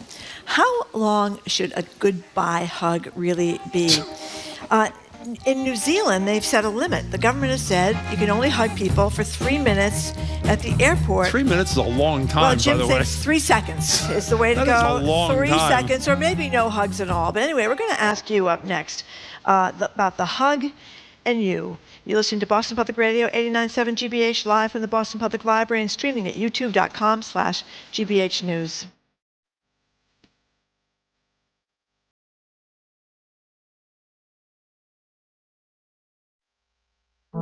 For years, Donald Trump has threatened his critics with prosecution or even jail time, and some are warning that a second Trump presidency could make those threats a reality. He will absolutely make sure his enemies pay for what he perceives to be their crimes. A closer look at the former president's calls to investigate his rivals on All Things Considered from NPR News. Today at 4, here on GBH News 89.7.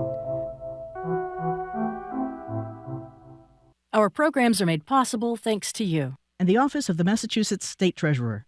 The Unclaimed Property Division is holding unclaimed funds from utility bills, uncashed paychecks, savings accounts, and more. To see if you have unclaimed money, you can visit findmassmoney.gov. And Mass General Brigham Health Plan with Medicare Advantage plans featuring a new flexible benefits card to cover fitness and weight loss programs, healthcare transportation, and over-the-counter healthcare needs. mgbadvantage.org.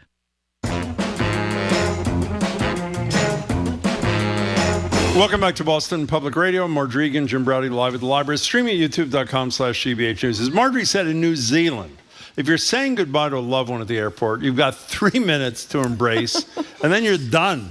The CEO of Dunedin Airport said the new regulation was imposed, quote, to keep things moving smoothly and limit traffic jams. So the lines are open at 877-301-8970 to call or text. A few questions for you. Should anyone be able to limit the duration of an embrace with a loved one? I really don't care about that. And who do we petition to cut the time even further? Because as I said, let's be honest, 3 minutes is an eternity. You can do a lot in 3 minutes. And while we're at it, here are the key things. Let's talk about the awkward encounter. You're greeting somebody you know, Marjorie, but not really well. You're unsure of whether to go in for the embrace or keep it professional with a handshake, so you end up somewhere in the messy middle, maybe pulled in for a hearty back slap or a side hug. Do you know what a side hug is? It's like a side-to-side kind of thing. Oh. So your chests aren't touched. It's like a weird kind of thing. So what's appropriate hug etiquette? Should you ever hug a coworker? What about friends? When do you pull away? What about the awkward back tap? Where's the line? And are you a hugger or non-hugger to begin with? The number is 877-301-8970. How do you deal with the fact you're walking up to somebody, as I say, you don't know them really well. Yeah. You're a few feet away. You're not sure if you're supposed to extend the hand or you're supposed to spread the arms, do a quick hug. How do you work that kind of situation? I go for the handshake. You do go for the handshake? Yes, because I'm sure that many women will text us who've had bad experience hug-wise with people that Just they hug really a little too long there? Hugged a little too close. And a little too a little long. too chest-to-chest kind of thing going on, you know what I mean? And I think a lot of people are not really enthusiastic about that. And let's play some sound from one of our favorite shows, Curb Your Enthusiasm. Larry David, who better to discuss a breach in hugging? Here is some sound. This is season 11, when a friend of Larry David's breaches the unspoken about men hugging. You just touched my penis. with his penis. Really? Yeah, our penis is connected. Who does that? I don't know. He doesn't know how to hug a man. You have to get your butt back. You hug a woman, your butt goes back. Isolate the penis. Maybe he's never been taught. You don't need to be taught that. It's like an instinct, like not putting your hand in fire. Maybe he was so excited he just lost track of where his penis was. No. There's never been a moment of my life that I did not have total penis awareness. I would believe Oh, that. my God. 877-301. But he's 8970. But he's right. You don't want to be. You don't want to have be. You want to put your butt back. That's how you do it. But basically, I think hugging should be for people you know fairly well. I don't agree. This is a really tough world, and occasionally a brief, appropriate hug What are you is talking about? a really decent thing. What are you talking I'm about? talking about brief hugs. You don't even make eye contact. Never mind hug anybody. What are you talking about? Listen to Mr. Kumbaya. Dano all and of a Dudley sudden. says, after 10 Mississippi, get a room. And that's sort of that's right. Can you That's right. imagine, by the way, a 3-minute hug, even if you're close to somebody, you know how long 3 minutes Well, is? here's Lance and Lynn. A 3-minute hug should include an engagement ring. Really? And I think that's a great long point. period of time. Yeah. Fist bump always comes with the awkward risk of others thinking it's a handshake. Remember you used to do all the fist pumps during COVID? That was the big Can thing. I ask you another question What? about, you say you go in, particularly I'm assuming if it's a man you're talking about, you go in for the handshake. Right. Let's assume the person who is not some sort of perv Yeah. is already ready for the hug. Do you reject I don't that know. and act? I don't know what I do. But it's rude, and you are the least rude person I've ever... Listen, I was not a Girl Scout. I didn't make it, but I was a brownie. That was under the Girl Scouts. I know what before they I are. become. So the Girl Scouts pointed out that you should never insist on anybody hugging anybody, particularly one of your little scouts or little brownies, even on the holidays. That was huge, like 10 years ago, Don't- about Thanksgiving. Yeah, you don't have to. When your weird uncle arrives, and everybody knows what I'm talking about, for Thanksgiving dinner or Christmas dinner, you should not tell your little girls that they have to go hug the weird uncle. You know, by the way, one of the things you do, I think you have to deal with this issue. If you're made uncomfortable by guys who get too close and stay too long, I think you should figure out, I'm serious about this, how you politely, unless someone really is crossing the line, how you make sure that you can keep your distance. You stick out your hand and recoil. You step- That's what you do. You and go lean backwards. Yeah, that's right. That's okay, what well, you that's do. actually not a bad idea. Let's go to Christina in Worcester. You're first about the hug on Boston Public Radio. Hi, Christina. Hi, how are you? Lovely guys. Thank you. I just wanted to say that I had a study, but I can't qualify the study yet. But it indicated that if you to hug and get those love hormones activated, it has to be at least 20 seconds. Wait, 20 to 30 who said that? It's a study that I had read online, but I can't qualify it at this time. Well, your connection is horrible, but we thank you for the info. We got to let you go only because the connection's horrible. I like pulled something offline, and of course I have no idea where it came from, so it may be ridiculous. Hugs strength. This is some medical website. Hugs strengthen your immune system and balance your body. You want to hear this? A hug results in some pressure on your sternum, which then stimulates the thymus gland, which then regulates and balances the body's production of white blood cells, which keeps you healthy. So what do you think of that? Well, I think Not much. that's why somebody texted before. It's What'd they gone now, say? but they said that they were divorced, their kids have moved away, they're single, they really miss the physical contact of hugs. So I get what that person is talking about. However, on the other hand, we have an anonymous texter who says, ugh. That happened to me this weekend. I went to pet my neighbor's brother-in-law's dog, and the dude came in for the hug.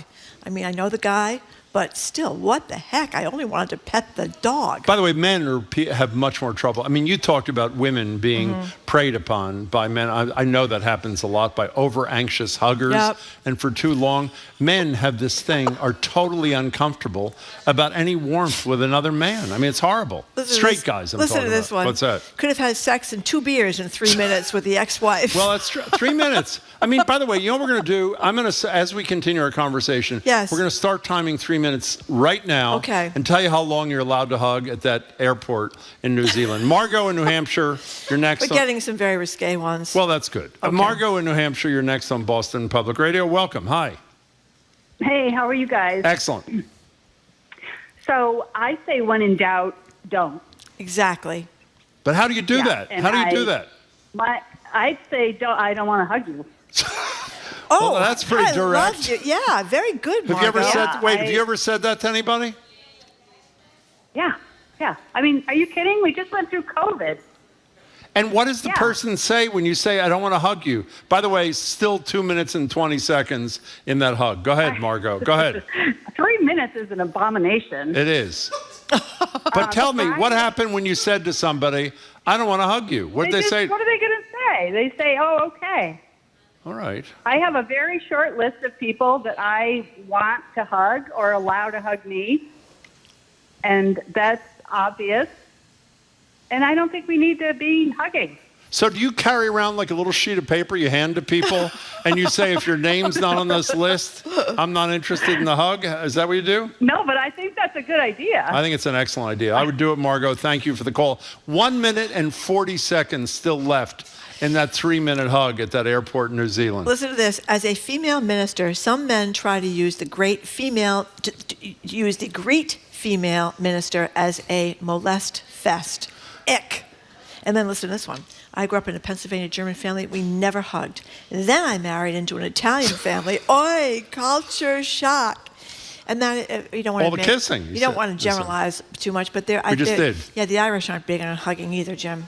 Well, they're like a standoffish sort of culture. Standoffish sort of culture. That's right. Jamie, you a hugger? Or you a hugger? Jamie's Italian. You a hugger? Well, I mean, either yes or no. He doesn't It's a look fairly very simple enthused. question. He doesn't look very enthused. Okay, thank you for your contribution to the show. Let's go to Swampscott, where Darren is on the phone. We're talking about hugging and you, Darren. Hello. Hey, both. I had two observations. One is, can you hear me? Yes. Yeah. Yep. Oh, good. Oh, yeah. So I'm from the UK originally, where we would air kiss, and coming here to the US, going for the hug, and I would end up kissing somebody's ear inadvertently. And how does that work out when you end up kissing somebody's ear who you're not that close to, Darren? Not well, Jim. Not well. By the way, the Brits, I didn't hear what you said. The Brits are not a hugging kind of culture, are they, or are they? No, that's right. Definitely not a hugger. And what do you think about Americans? No, I've got used to it. I've been here for 20 years now, so it's a change. Okay, well, thank you. A little ear kissing talk there from Darren and Swampscott. Thank you very much for your call. You know who has a big problem with hugging? I'm afraid to ask. Arnold Palmer. That's not funny. I've read. I know. By the way, 3 minutes was just up. Was that the longest hug in the history of the world? 3 minutes. I mean, it's unbelievable. We have a lot of Arnold Palmer. I know. Let's not jokes do here. the Arnold. They're juvenile, Marjorie. Let's not. But Marjorie is I'm too. juvenile. Okay, read a couple more. No, that's okay. I'll move on. Let's go to Roger. 877-301-8970. And by the way, we can also talk about alternative kinds of hugs. There's the side hug. You ever had anybody walk up to you from behind and put their arms around you from behind? Oh, yes. Oh, yes. People you don't know? Well, people you know casually well who are trying to be friendly. That's an uncomfortable situation. I tell you, Jim, it's dangerous for you out there in the world. Roger in Rhode Island, you're next or something. Go ahead. Okay, well, first of all, I read about this and was wondering, what the hell is going on in that airport that warrants this type of hugging? I think you make a good point. Where are these people all going that they have to leave? Now, the second thing is, New Zealand's a long ways away. My cousin and her husband are leaving for there next week. She's 82, he's 86. My guess is my cousin's hug to her son after 5 weeks there when they leave will be 3 minutes. So I think it should be made. I think, it's variable. Have you ever, wait a second, Roger, have you ever witnessed a 3-minute hug in person? Yeah, but it involved more than just a hug. Exactly. Now, that is exactly I'm talking about pure hug, and the answer, I think, is no. Roger, thank you kindly for your phone call. By the way, there really is the sign. One of these, who put this up? Jamie. Is a picture of, there's a graphic of two people hugging. Yep. It says, maximum hug time, 3 minutes. For fonder farewells, please use the car park. What does that mean? It means they want you to be hugging in the car. That's what they mean. I think it means, no, I don't think so, They mean Marjorie. get a room? Is that I think what it it does. means? I Get a think room? that's what it means. Okay. That's what a fonder farewell is. Listen to this. Out in Utah with Okay. all the Mormons, they have a special greeting room for all those returning missionaries. Very long hugs there, but they don't allow it. They send them to a greeting room, I guess. That's according to What do they Denver do in the Millis. greeting room? They hug. They do? That's what Deb from Miller says. Remember in the old radio station, we used to do whole shows on Mormon underwear? We can't do that on public radio because it's low rent, and we don't do low rent anymore. Well, we do low rent. Yes, we do, Complaints about it. We just This can't is a help good ourselves. one. Here's Chris from Rossi. My boss, this we should have brought up. My boss gives me a hug every time we're in the office at the same time since we went to a hybrid in-office work from home. He's a cheek-on-cheek kisser. I've been only going on days I know he's not going to be in.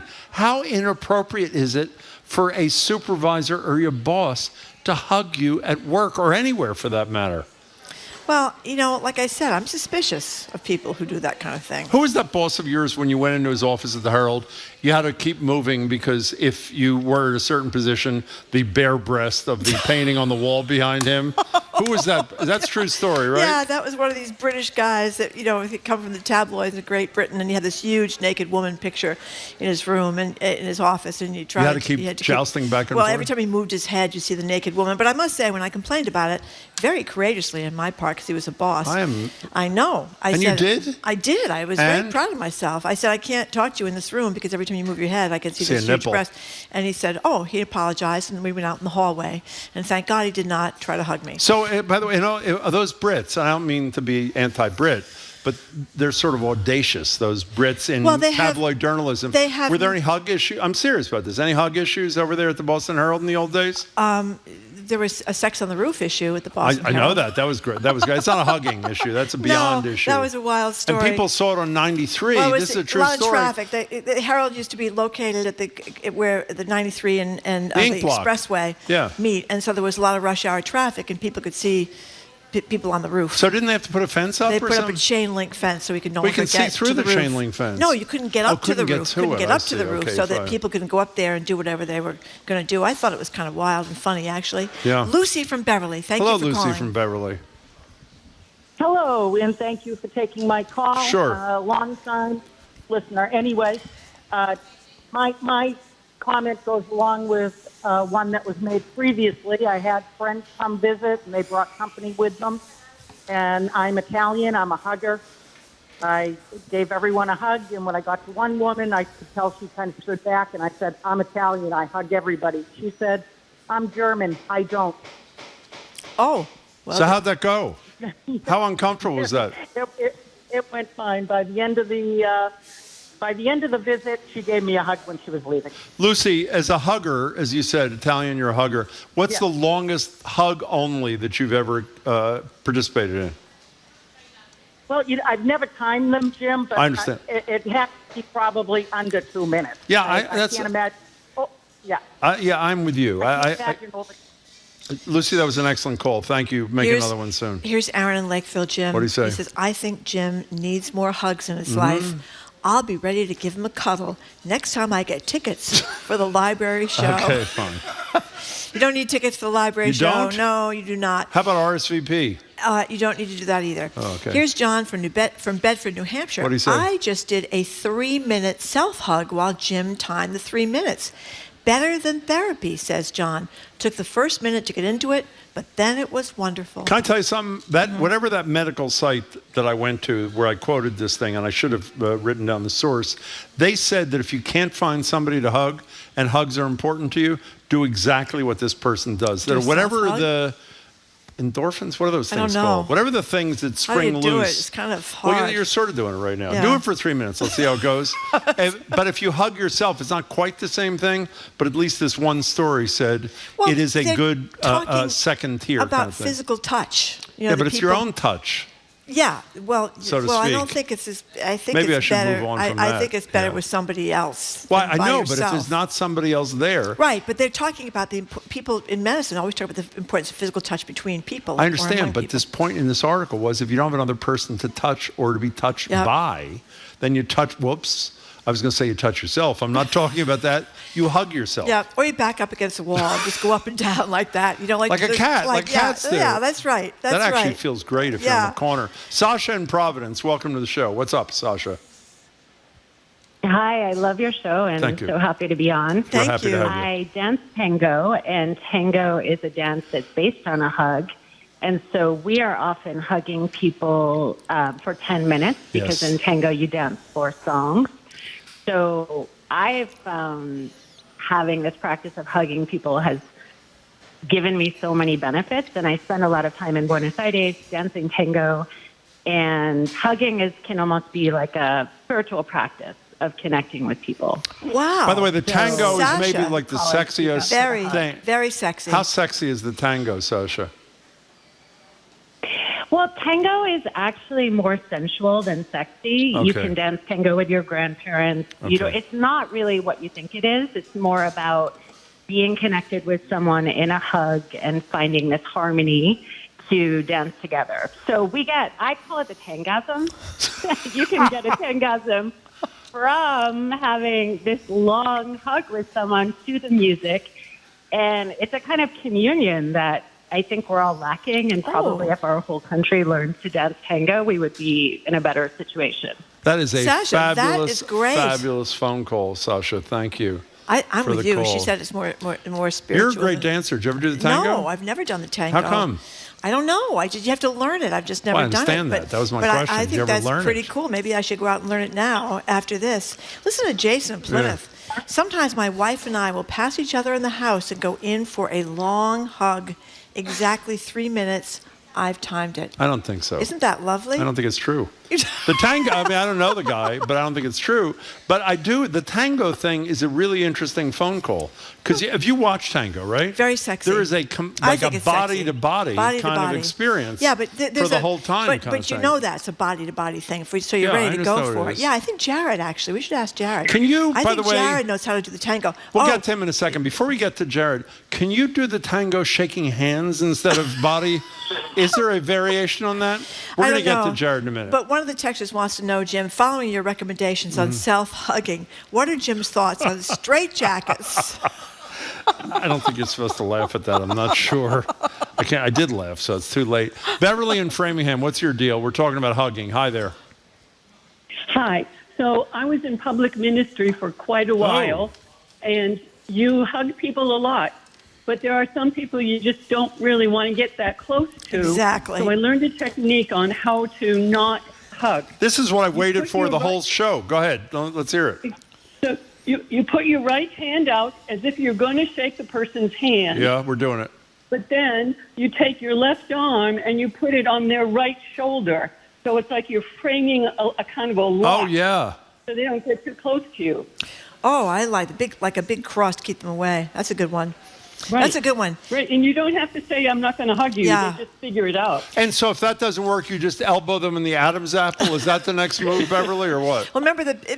Beverly, no, thank you. Thank you. We appreciate it. What? Beverly, the Bill Clinton thing, where you'd shake his hand and then he'd put his other hand, move up your arm. Forearm, yeah. And before you knew it, he was... That's the opening scene in that book. What's the book called? Primary Colors. Yeah, the yeah. Bill Clinton handshake. Apparently, it was effective from coast to coast, And it Jim. didn't stop there, if you know what I mean. Didn't stop there. Okay, So, Jared, we is had a here. bet this morning at our staff meeting about whether or not you were a hugger, and the vote was almost unanimous that you were not. Were we right? Well, I get forced into it, but they are right, yeah. And why is that, Well, Jared? because you never know what you're going in for. Is it going to be a hug? Am I going to have saliva on my ear? Oh, because my God. Is it going to, the French people or the Italian people, it's either 2 kisses, it turns into 2 kisses, or even 3 kisses. You Yeah, never know what that's you're right. doing. It's very stressful. Wow. But didn't you, I could be wrong, I thought with a mutual friend of ours, you learned to do the tango. You are correct. We took Yeah. tango lessons in Cambridge for about 3 or 4 months, yeah. So how was that?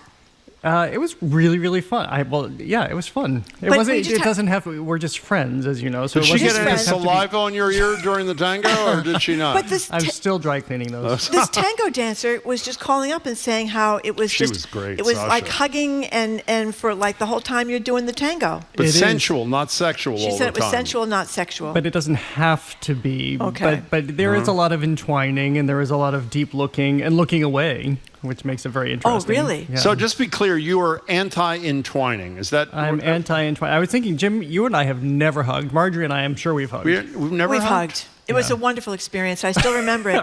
I still remember it. I did not get any saliva on your body, as I recall, That's though, beautiful. Jared. I'm good at being restrained. Yeah, but that Okay. is what they do in the tango, right? They look away. That's right. They look away. yeah. And they look at each other. It's a very good move I think there. it could be good for you, Jim. Okay, thank you. You're welcome. So what are you doing at 2 o'clock on the show there? Well, we moved from that to discussing America's 250th anniversary, as I think It is. we've talked about. Yes, we have launched a segment, the Countdown to 250, with historian Catherine Algor, late of the Mass Historical Society. So today we'll be talking about the people who were enslaved in Boston. People still don't know this history, so we'll talk about that. James Bennett is here to talk about Project STEP, which is getting young kids interested in classical music so that our orchestras become more diverse.